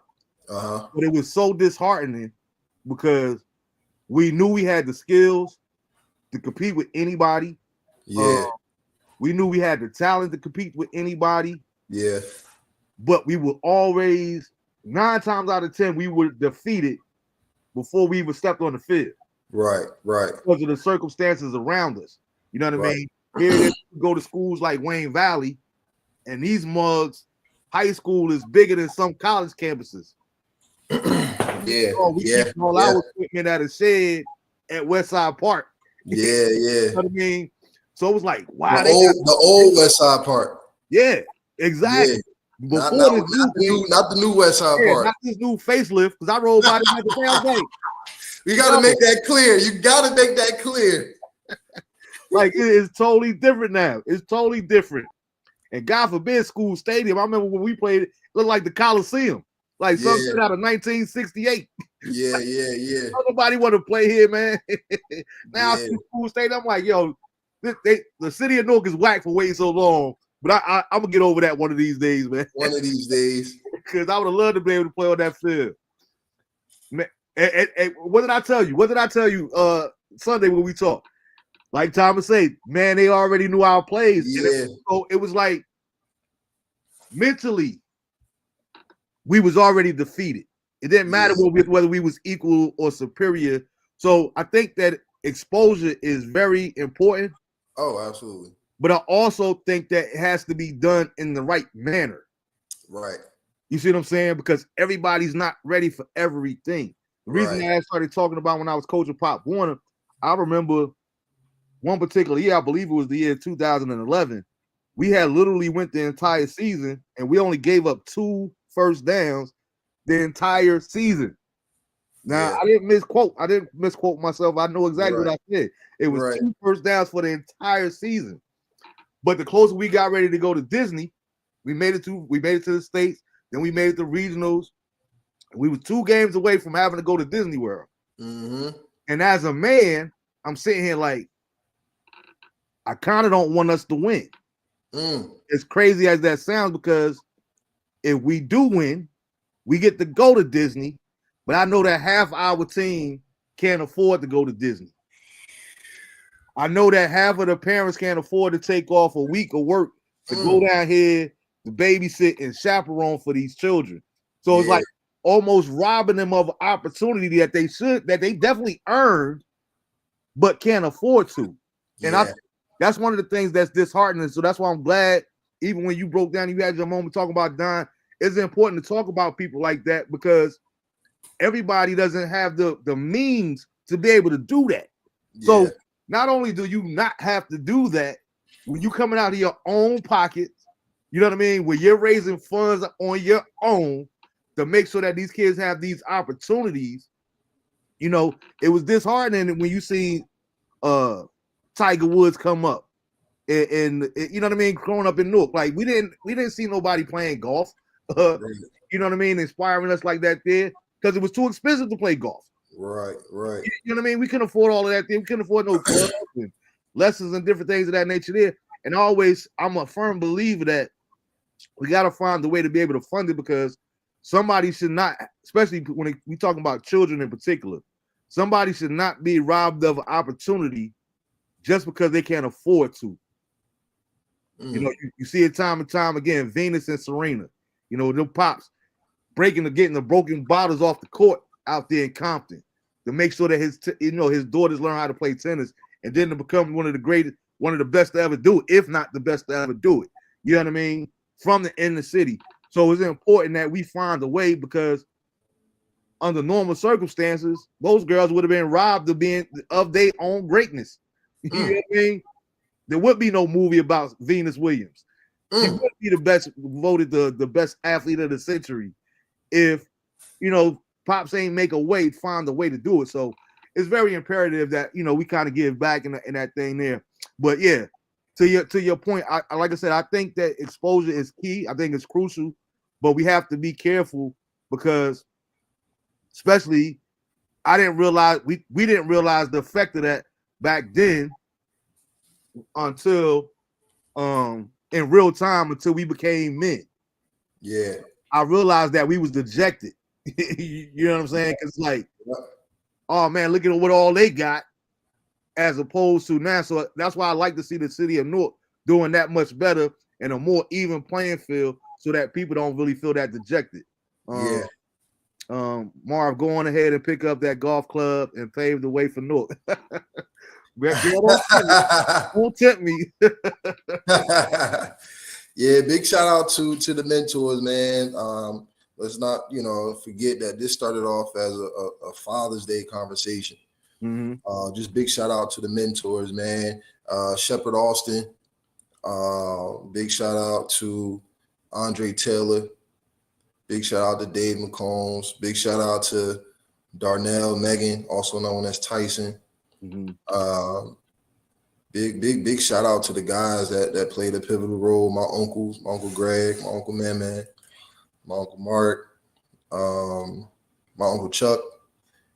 They know who they are. You know what I mean? Just major shout out to the mentors, man. Major shout out to the mentors. No doubt. But yeah, Unc threw me off with the question about, telling me that Mom Dukes and West were on the same track saying together. Yeah. What was the question that you had asked me before? Yeah, I forgot he said that. I believe the question was the timeline versus you thinking about your platform versus the action that went into creating your platform. Got you. All right, so I can answer that. That's a real simple answer. Playing quarterback, and like I said, I associate everything to like football. This was a straight audible, right? Mm-hmm. So it's hard to talk about the time frame because it really wasn't no time frame. It was just like Nike, just do it, right? So I remember being comical one day, and I think that's one reason that my relationship with God, that plays a big part in everything that I do. I always put God first. I don't just say that. I don't just use that as a slogan. I consult God about every single thing. You know what I mean? My favorite scripture is Proverbs 3, 5, and 6. Trust in the Lord with all thy heart and lean not to thy own understanding. In all your ways, acknowledge him. And I remember I would have church people that used to make fun of me. Like, dude, you gonna really pray about what gas station you go to? Yes, right. Because it's not that serious, Marv. Okay, it's not that serious for you. He said, in all my ways, acknowledge him, and he should direct my path. And the reason I always try to tell people that is because there have been times where, force of habit. That's a quick testimony, and then I'll get back to answer the question. Yeah, yep. I remember I was down to $20 in this whole wide world. I'm a father of two. I was a husband at the time. I got $20 in the whole wide world. And we had this one when I was living out in Arkansas, in Little Rock. And I got to figure out, what we going to do for dinner. So this particular day, I get in the car. And out of force of habit, me and God, we got a love relationship at this particular time. Yeah. I said, you know what? I'm gonna go to the grocery store. I get in the car. I'm not even gonna turn no music on. This is just quality time between me and you, God. You know what I mean? And out of force of habit, I was going to the grocery store that I would normally go to. And as I'm driving, I heard the Holy Spirit tell me to go to this other grocery store. No problem. So I'm just vibing, just praying, talking to God in the car and everything else. But I noticed that I was still headed toward the normal grocery store that I was going. Holy Spirit said again, I know I told you to go to such and such. You know what, Lord, I'm so sorry. You're right. I'm supposed to be going this direction. I get to the grocery store. I said all I had to say this. I took that $20. I spent $19.58 at the grocery store. But Mm-hmm. from that $19.58, my family literally was able to eat for 2 weeks. Because where I went, everything that I needed was on these super duper sales. And I would have missed the opportunity. Right. If I had went to the grocery store, I might have been able to get a meal for that particular night. Right. That $19.58 was enabled enough for me to purchase enough food for us to have for 2 weeks. So that's why it's important to be obedient when God tells you to do something. Yeah. Right. So again, for those that would say you take it too far, it's not that serious about praying about every single thing. No, is that serious for me. Right. I pray about everything. Right. So how this came about, me doing the show was, I said, absolutely it was, Jarisha. I was being real sarcastic one day, right? And I just put it out on Facebook. I said, yo, if I do a show, would y'all watch it? That's being funny, because like, who am I to be doing the show? Didn't go to college. I don't have no type of training. But I have the gift of gab. I can talk to anybody. You know what I mean? So I was just being real funny. And it was crazy how many people actually started responding like, oh my goodness, yeah, man, do it so. So I started out joking, but the response from the people, it was like, oh no, man, you got the perfect personality for this and different things of that nature there. So I said, you know what? What does it take to do a show? And then, like I said, this is at the beginning of the pandemic. So it's like, you know what? What perfect time to start? So the very first episode of the Marvin, Bennett Jr. show was June 9th, 2020. And it just so happened to be the same day as George Floyd homegoing service. Wow. So it was like, I try to tell people all the time, like, God, like you said earlier, and I meant to stop you, correct you then. He's like, we wasn't supposed to meet. No, everything is about God's timing. You know what I mean? Yeah. We definitely were supposed to meet. We just wasn't supposed to meet until we met, because God, in God's time, and in God's new season, everything is going to line up and everything is going to make sense. There you go. You know what I'm saying? It was the reason that we didn't meet in 2014. Is the reason that we didn't meet in 2030. Right. You know what I mean? Right. It's all about his timing. So it was like, you know what? Again, everybody was so frustrated because everybody was on lockdown, all the different states and whatnot. I said, you know what? We just gonna do a show so everybody can talk about Ahmaud Arbery had just been murdered in Georgia. Yeah. And nobody was really talking about that in real time. And then start picking up to traction to maybe 2 or 3 months later. People didn't even know that it had happened. So it was just so many different things. Race relations was at an all-time high. And I was like, you know what? The very first show, I had my youngest son on. I had my cousins that were interracial, that are interracial couple. I had them on. I had one of my old school teachers from West Side, and maybe like 3 others. We just had a whole panel, and we were just talking about, you know, what was going on, because in real time, everybody to get vaccinated, to not get vaccinated. Is it safe to go outside? Do I wear a mask? And my whole thing, and I don't even want to get into all that. I was about to say that's a whole nother show. Yeah. That's a whole nother show. It's like, you know, because my take was a little different than popular opinion, so to speak. But it's okay. I'm a grown man. I live by the choices and the decisions that I make. Why? Because I just told you, I seek God in everything that I do. So certain things I just wasn't going to do. You know what I mean? Right. I don't care with it. Well, you know, they say you got to do this and you got to do that. Okay, that's what you got to do. I don't trust it. I'm not going to just let you put anything inside my body just because you tell me it's for the best of my interest. And being an American citizen, I've never seen America do anything out of the kindness of their whole own heart. Right. It's the right thing to do in the history of this country.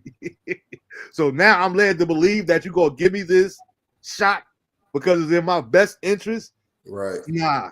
So I don't even want to go down the conspiracy theory rabbit hole and all that there. I feel how I feel about certain things. So a lot of things I was like, you know what?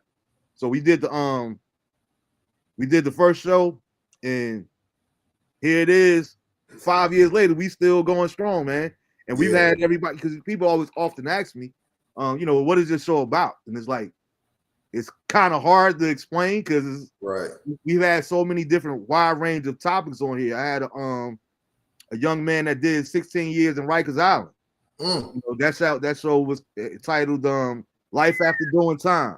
I had recovering addicts come on and tell their testimony on how they come clean. I've had authors that had books come on, talk about different things of that nature there, of different obstacles they've overcome. Then it's been, like I said, we had the football team reunion show. Back when I was in high school, Westside girls basketball team, they made it all the way to the state tournament of champions. Number one in the country. Number one in the state at that time. I did a reunion show for the ladies one episode. So it's been a wide range of just different topics and things, but the people still come, the people still be in the comments. So I consider it a blessing. And when I say it, I usually say that at the end of every show, man. One thing I don't do is I don't take this lightly. I don't take it lightly for people to spend their time listening to little old me, chop it up with whoever's on that particular week, man. It's something that's near and dear to my heart, man. There's been so many times along the way where I almost threw the towel in and was like, you know what? Nah, I can't do this no more. I can't afford to do it. Everything is coming out of pocket. I don't have any sponsorships. So only thing that from time to time somebody might send me a little love offering or, yo, man, here go this for the show so I can do computers, so I can get lighting, so I can do things of that nature there. But generally, everything is out of my pocket. It is out of my own expense. So it could get kind of taxing at times, but then I'll be out in public and somebody be like, I remember I went to a play. This might have been 3 years ago. I went to a play in a different part of the state of North Carolina. I went outside and this dude walked up to me and was like, yo, my man, what's good, man? And like I said, I was a minister, so I know how to do the church thing. I could speak to anybody. Like, hey, how you doing, bro? But I know I didn't know this dude. Right. You know what I mean? He's like, nah, man, you the man. I'm sitting here like, what is this dude talking about? He's like, nah, I watch your show every week. Ain't no Facebook friends, no nothing. Right. He was able to tell me actually stuff that I was talking about on the show. So I was like, right. Yo, nice to meet you, bro. Right. Thanks for supporting the show or not. So I know that is making a difference. So I don't take it lightly, and I really value the people's support, man. And we're gonna keep doing it and keep rocking out until God says otherwise. You know what I mean? Till that's that. Yeah. Nah, so, that's pretty dope, man. As far as the timetable, man, it really wasn't a timetable. I did that post that I was telling you about. I did that in February. Yeah. And we just had the first show and I figured out, okay, how can I just feed this out to to everybody? Yeah. And I learned how to work Zoom because I wouldn't do Zoom until the show started. People like, yo, I'm gonna send you this link. Nope, I don't trust it. I don't know what that is. Yeah. That goes right back into what we was talking about earlier, man. Just not letting your fear stop you from walking through new doors. Mm-hmm. You know what I mean? So you're a living testament of that, man. Yeah. And like it was other thing that really sealed the deal for me. I remember my god brother, shout out to my god brother Kevin. He had sent me this whatever they call him, like a video reel on Instagram, and the dude was talking about podcasts and shows and different things of that nature there, and he was saying pretty much that when you get started, make sure that you committed to doing at least 5 months, 6 months, give yourself a year, whatever. Like, don't get caught up in the views, don't get caught up in the likes, how many people watching it. Be consistent. Yeah. Showing up. And when I seen that, I said, you know what? I'm gonna give it at least a year. This is what I was saying to myself mentally. I'm gonna be determined. I'm gonna go at least a year. And if things don't jump off like I really want them to, then I tried. At least I tried, and I know. Yeah. And God forbid, there's been shows where it might be 20 people watching at a time. I did a show for my bishop. I told you that my church there with Jesus is Coming, right there on Springfield Avenue. Yeah. I lost him that January before I started this show. His birthday was in December, and Bishop James H. Everett. And that December, I dedicated that first year, that I dedicated the whole month of December to doing shows of him. Okay. You know, Maranatha Christian Academy, which was our church school. Yeah. I had people that grew up in ministry with him, like I'm talking about in the 60s and the 70s. I had his wife on another show, like the whole month was dedicated to him. Yeah. And the views on live on Facebook was yeah, we had one show that was over 1,500 views. And I'm like, what? Nice. Like, yo, oh my goodness, I didn't even know I had 1,500 people on Facebook. Nice. It was so smooth. And then I created the YouTube channel. So people can watch on my personal page. Now you can also go subscribe on the YouTube channel, the Marvin Bennett Jr. Show on YouTube. There's no cost for the subscription. We just ask that everybody subscribe so we can get subscriptions up. That way, you know, hopefully we get some sponsorship. But yeah, man, all the previous shows are all on the YouTube channel. I think we got close to 200 episodes that's on there now. So everybody in it that wants to, they could go back and watch older stuff. You can go back and see the ones with Coach Scott on it. You can go back and see the ones about the young man on Rikers Island. Just different conversations, man. But it's really been a joy, man, and it's something I really look forward to on Tuesday nights, man. Yeah, man, that's dope. What Barry White say? He said, "Practice what you preach." Right? That's what you're doing, man. You doing it, brother. You doing it, man. I try, man, because like I tell people all the time, I'm a firm believer in. I would want it on my tombstone if I was getting buried, but I plan on being cremated. But I always tell people my original thing was funny that somebody said it earlier. Sam. I used to say that I would have on my tombstone, put on my tombstone, don't take my kindness for weakness. That was always my philosophy growing up in North. But over the years, I've changed it to my quote is, "I can show you better than I can tell you." Yeah. I mean, yeah.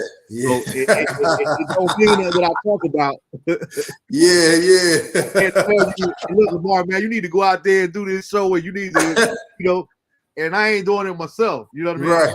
Right. I can show you better than I can tell you. I can show you what I can tell you. And that go a lot of ways. Yeah, I had one young lady on one time. We were talking about dating on an episode and relationships and different things of that nature there. And she was like, "Nah, I need somebody that tell me they love me. I need somebody that tell me they love me all the time. You know, I need to hear those words."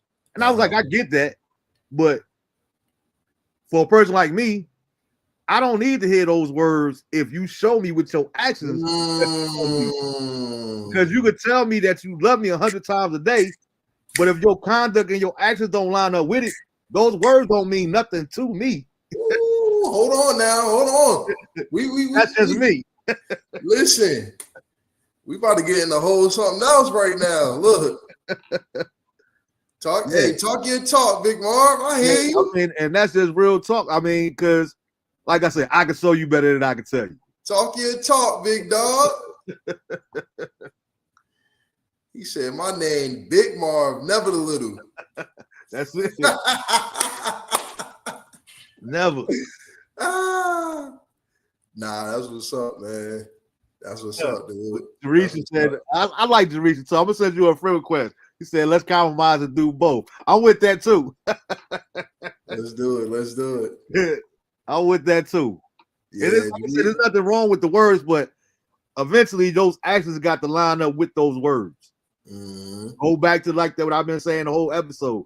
You know, people don't know that they don't care what you know until they know that you care. You know what I mean? Once people know that you care by your actions, then they're willing to listen to you. Then they're willing to go all out for you. Then they're willing to drive a van for Mr. Don down the, you know what I mean? Because you know that they care. But if all you're doing is talking about what we need to do for the community and you ain't never doing it yourself, ain't nobody trying to hear that. Yep. You know what I mean? Yep. So you gotta make love is an action word. It's a verb for a reason. It's definitely an action word, man. Action word. 100%. No doubt. But yeah, man, you got anything else for me before we get ready to wrap up? Man, I appreciate you, dude. I really appreciate you, man. I've been really wanting to really start getting into more like this is probably not technically it, but more in the public speaking Mm-hmm. sector. You know, I've been thinking about that for a long time. I really believe that, you know, I really want to get in front of people, and this is definitely sparking that drive in me to really kind of get there. And even starting my own podcast or something like that. This is definitely motivating me, Big Marv. I appreciate you, brother. I Absolutely, appreciate man. And anything I could do to help, bro, I'm here for you, man. And anytime you want to come back on, you got the number. Holler at me. We'll set something up. You know what I mean? Talk about whatever you want to talk about. Like, I'm never going to get to. I'm big on being humble, and that's not no pat on my own back. But I realize the importance of humility. You know what I mean? I never want to get to a place where I'm equivalent to it is what it is, and Lamar, you know, you don't meet the criteria. No, we're not doing that. Which is one reason that I try to honestly feel like I could never be I'm trying to think of how to word it, to a level of success measured by other people. Yeah. In terms of metrics. Yep. I don't care about none of that. Yep. All I care about is real, authentic, keeping it real. Like I said, I don't care whether we got 2,400 views or 24 views. You know what I mean? Yep. You've been in the comments. Mr. Richard Parker been in the comments. Uncle Greg been in the comments. That's enough for me. You know what I mean? Somebody here, and it's my boy Thomas. Thomas done came through. Sam Blue come through. Yeah. Coming through every week. Every week we met up. Me and him, our kids went to high school together. And we met that week. I hit him up. Yo, Sam, man, you want to come on the show with me? Hey, man, yeah, just send me the link, bro. So, you know, it's cool. And I don't take it for granted, man. I'm real humble about it. I never want to get to a certain status level where I feel like I've made it and I'm all about this. I'm all about this, and I give back for free.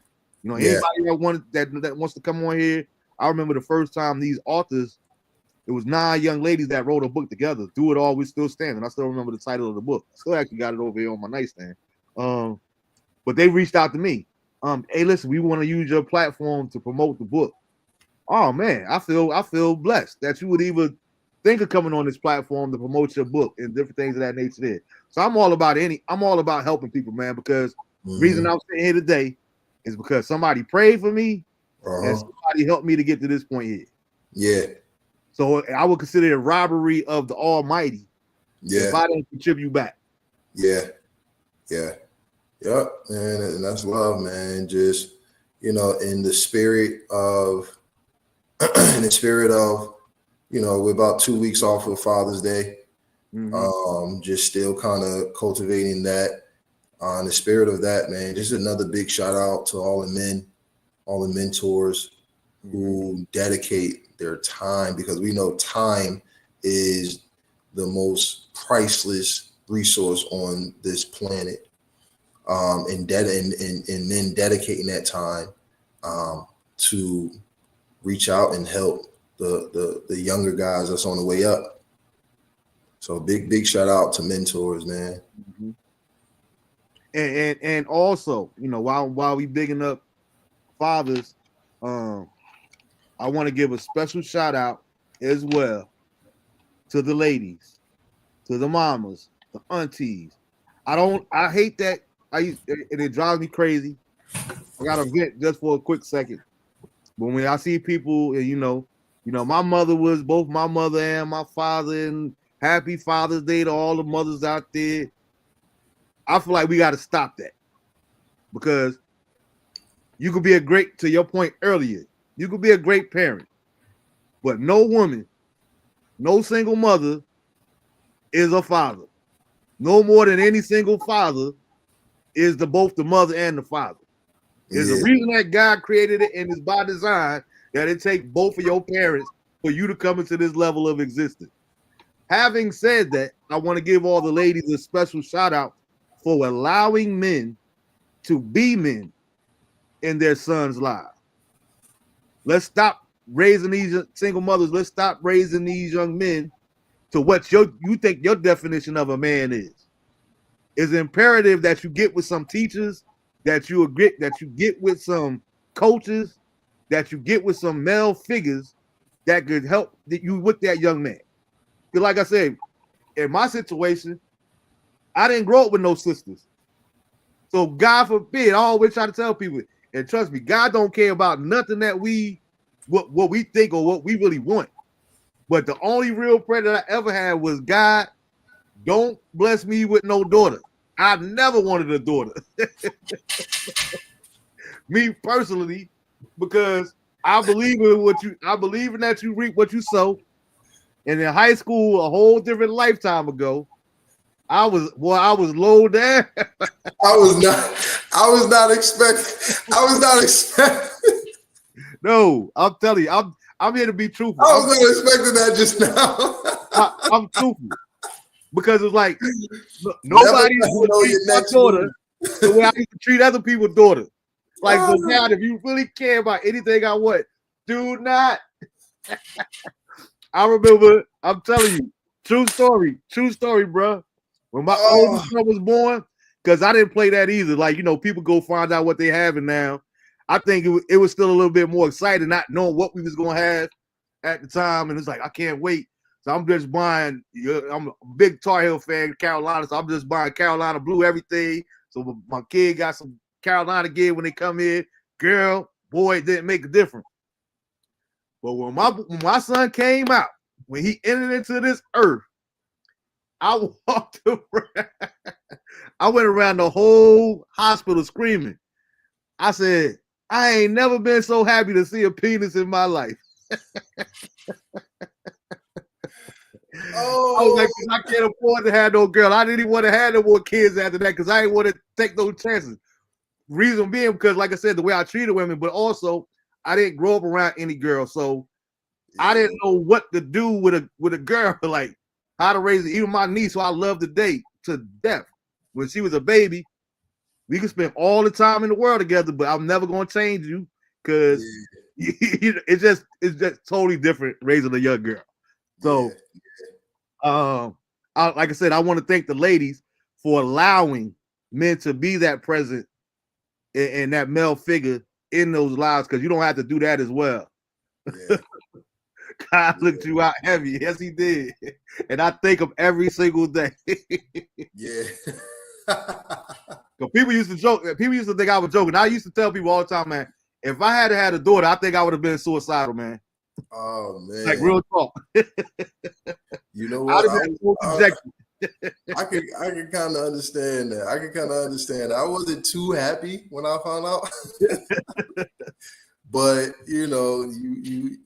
you meet them and that's that, man. They come out. Change the world. It's like no other now. Yeah, and having a girl in my life definitely would have softened me up. So I wouldn't have been mad at that either. You know what I mean? They say all the time, your sons will let you go to the nursing home. Your daughters will make you stay home.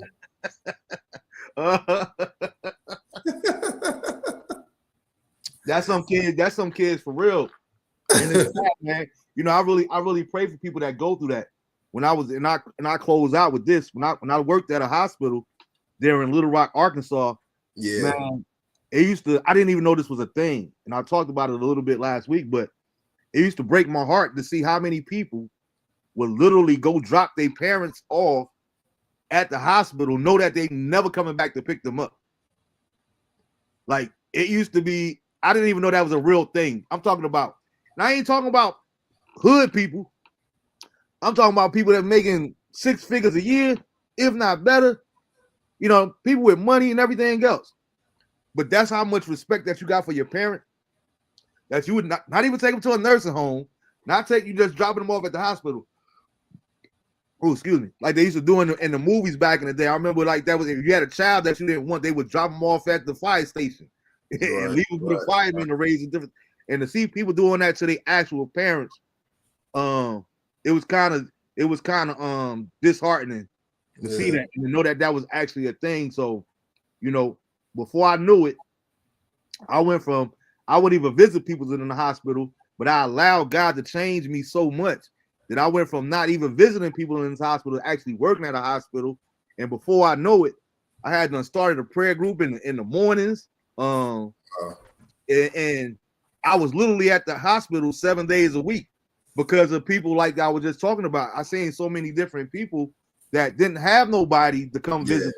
So on my off days, I'm coming up there just to spend 10, 15 minutes here talking to this one, talking to that one, and you know, it was really powerful, man. But that was like my way of giving back. You know what I mean? Because like you said, nobody should be alone in this world. Teresa said, shout out to the Kings. We appreciate and need you fellas. Big Fox said, I wouldn't want to raise a daughter in this day and age. I will be in prison for real, for real. I know that's right. Yeah, man. Times have changed, man. You know, but we just got to do better as a community. We got to get back to how it used to be back in the day, where you know we could correct one another. I think that's a big part of it too. You know, you got too many people that, that's my child. Don't you say nothing to my child, and then we wonder why these young jokers act the way that they do. Big you know, jokers walking around with their pants down to their knees. Listen, man, listen, them days is done, man. Like, so we got to do better as a community too. Like, it's not enough. Like I said earlier, you know, as far as love and action, showing what you do, you can't see a need for a thing and not be willing to contribute and give back in your own type of way. So I think that is important too. Like every time I go home, I'm trying to do whatever I can to give back. You know what I mean? I see some cats at the park. I might just pull the car over and stop. Hey, yo, man, what y'all over here working on? You know what I'm saying? And I know they'd be like, man, who is this dude? Whatever. But that's just my way of giving back because I don't want to still stay on the same path that we've been going on because it seemed like to me as a community, we're going in the opposite direction where we should be trying to get to. So let's get back to, you know, that village, like April said, that village mentality. I think that, and I know you was closing out. I'm sorry. No, you good. You know, once we get the flowing, you know.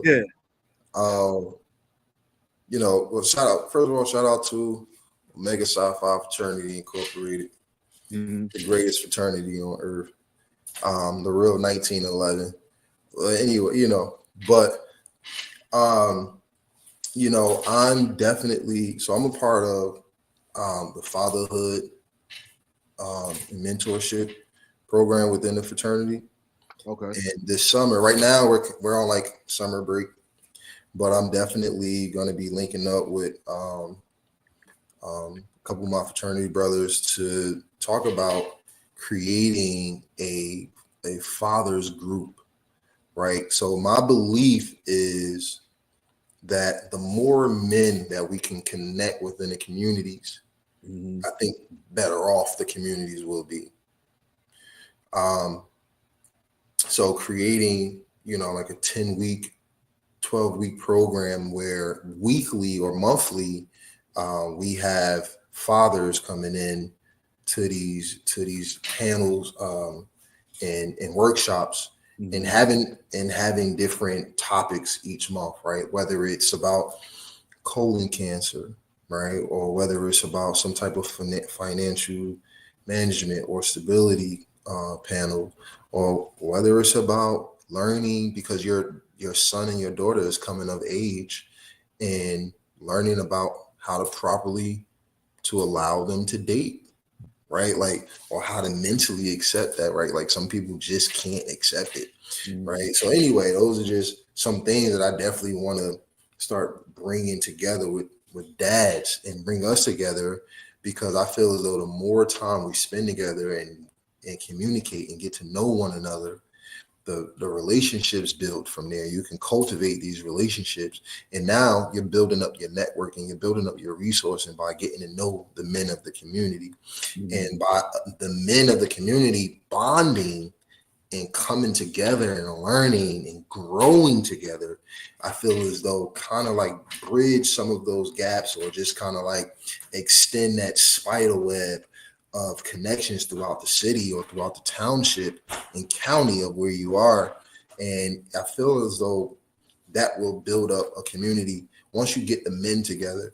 You know, I said a lot just now, but I feel like that's what really something I really want to do and spearhead coming into next fall. Okay. Yeah, as a matter of fact, what I'm gonna do is I'm gonna get you some information on that too, because I know a brother here in North Carolina that created that same exact program that you're talking about. Talk to Where, me. Talk to you me. know, Yeah. maybe like 20 is like 20 to 25 different fathers, and they meet, monthly, whatever, and we just kind of create this safe space where we could come in and talk about the different challenges that we might have as a father, or my Yeah. girl at this age, and my daughter at this age, and my son at this Yeah. age. Yeah. Even some parents, some parents have children that are autistic. Yeah. I've had parents on the show that would have autistic children, and my Yeah. thing was not, how can we help you? Yeah. You know what I mean? You might just need a break. Tell me what it is. If I need to take them out to the movies or whatever, just so you can have a moment to yourself. Because it's a little different when you have a child that has special needs. Yeah. And you definitely should have to face that alone. So, Yeah.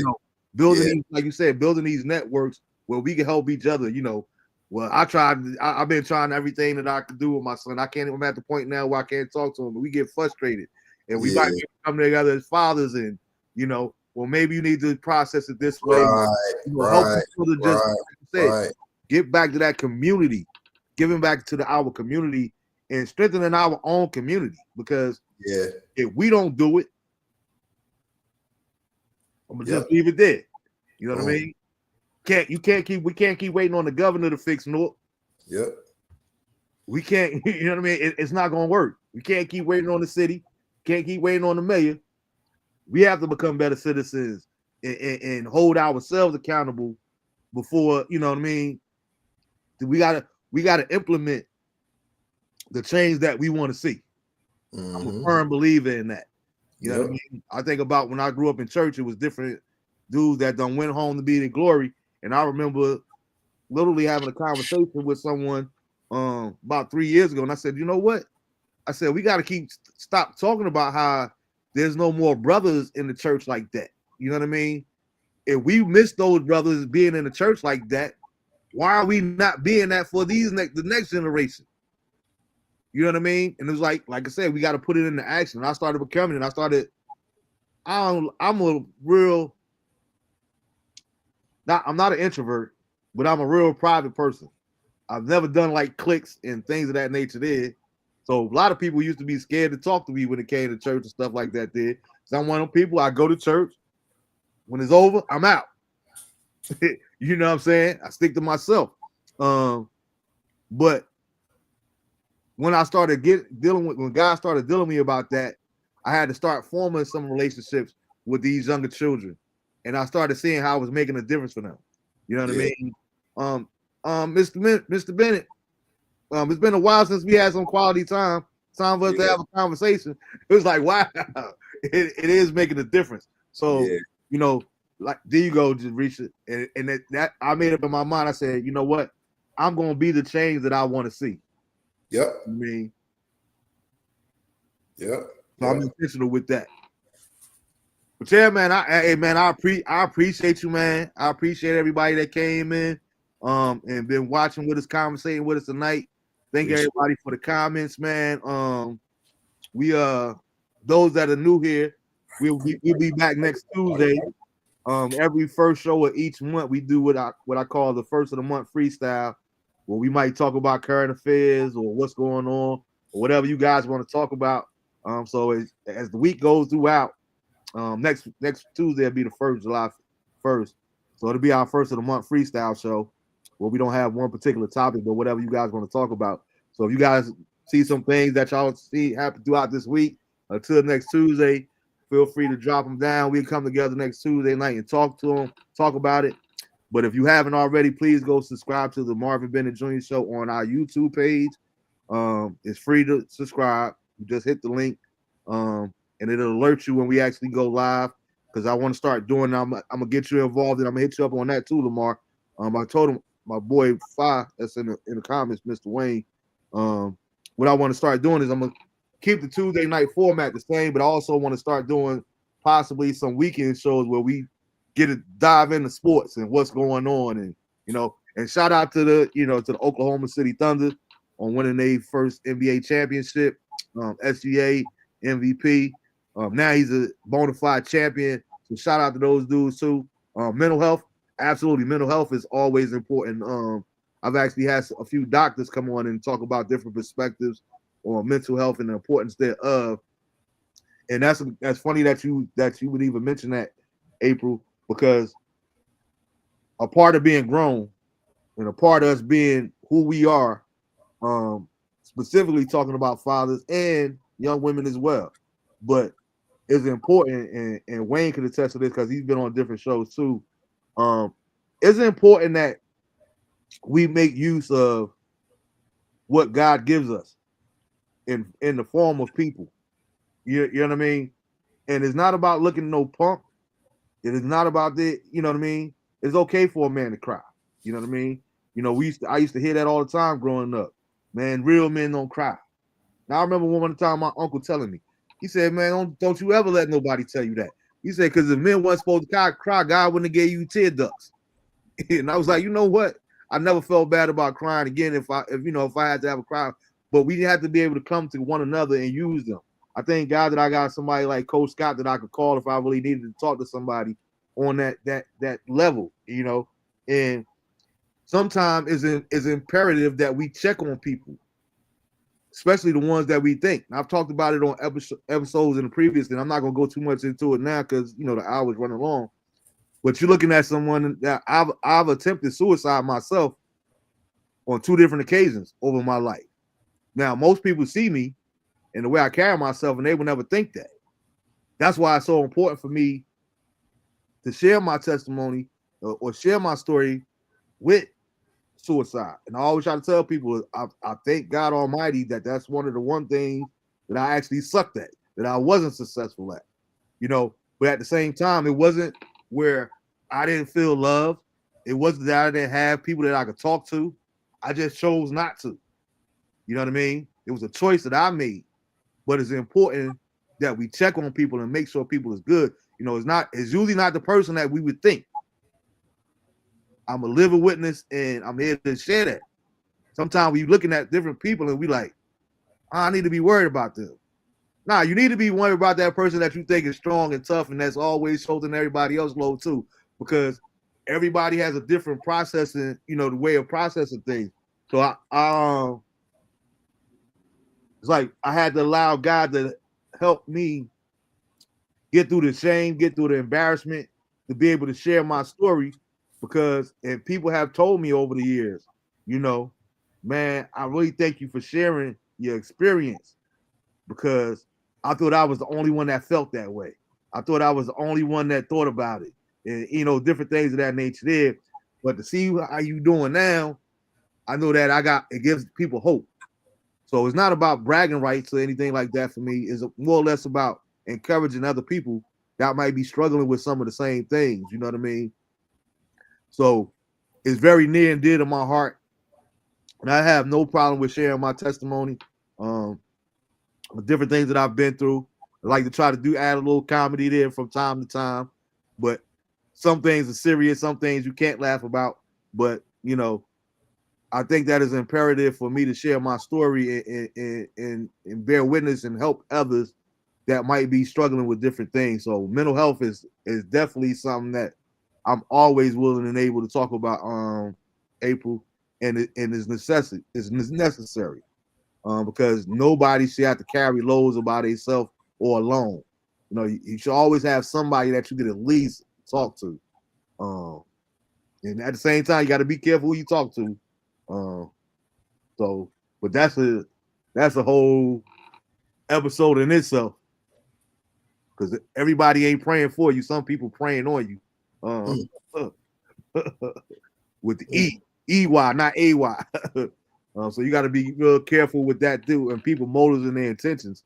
So yeah, we're gonna definitely, like I said, we'll come back together next Tuesday and go from there, man. But I want to thank everybody for tuning in tonight. Welcome everybody that's that added themselves to the community. It's a pleasure to have you guys, man. It's been a real good conversation, man. I want to thank you again, Lamar, for taking out the time to do this. Told you, man. I told you straight up. I said, I just like to have a conversation. I don't do the messy like Wendy Williams and Charlamagne and all that did. it's a good, safe conversation place where people can come. And then a lot of times people are like, oh man, yeah, that wasn't as bad as I thought it was going to be. Yeah. So, like I said, you're more than welcome. And you got anything that you want to promote or talk about, you're more than welcome to reach out to me and we'll schedule it and get you booked in. Teresa said, great show, sharing and being vulnerable. The mental health of men is overlooked and downplayed. Many of my therapy clients who are fathers, spouses, and just seeking help in general come in with testimonies. Stay strong, fellas. I appreciate that. Because I realize how important it is. So yeah, man. Did you have anything else before we get up out of here, man? Nah, man. I think we pretty much closed the coffin on that one. Yeah, that was a good one right there. Hey, man, you gotta invite me back up here, man, when we talk about some more things, No doubt about it, bro. I got you locked in right now. I got you locked in now. So, and it go both ways, man. You ever need me, man, I'm here for you, bro. 100%. No doubt, man. But I want to appreciate I thank everybody, man. And like I said earlier in the beginning of the show, please keep my brother John in your prayers as he lays his mother to rest tomorrow down in South Carolina. Let's keep the family in prayer as they going through this time of bereavement. Everybody that lost somebody. And congratulations to all the graduates that are still graduating this year. It's the graduation season all across the country. Shout out to everybody that's graduating. Special shout out to all the teachers, all the cafeteria workers, all the custodians, assistants, everybody that's getting ready to take their summer break and get just a break in mental, take their vacations, man. Thank you all for your contributions in the education part of our our youth. Like I said, that goes to all the janitors, cafeteria workers, everybody plays a part, man, and nobody is bigger than the other person before them. So shout out to all you guys, man. We appreciate you and all the hard work that you do, even when you don't get the pats on the back. You might not make the money that you want to. I'm telling you that I appreciate you all personally. But yeah, man, everybody enjoy the rest of their week, man. Have a safe week. Please keep our military in our prayers. Let's keep our leaders in our prayers. Like I said earlier, doesn't matter whether you agree with them or not. Bible says pray for your leaders. And I think, not gonna get into all that what I think on that, but let's keep everybody lifted up in prayer, man. Not just America, but around this globe. It's time for man to turn their hearts back to God, the creator of all. And I think life will be a lot easier. Let's say it that way. If we stop being so prideful, we humble ourselves. It's very imperative. So let's keep one another in prayer. Let's be intentional with the time that we have left. Like Lamar was saying earlier, time is priceless. So let's spend as much time with the ones that we love while we can. Call somebody that you haven't called in a while. Let them know that you love them. Just let them know that you're thinking about them. Just to check up on them. It'll make a difference in their world, in their life, and possibly all together. You know what I mean? So let's be intentional about that. I love y'all. I appreciate everybody. About to grab me something to eat. Settle in for the night. But as usual, signing off, man, DeAndre and Elisha. Know that daddy loves you intentionally, but I also love you unconditionally. Till next week. Peace. All right.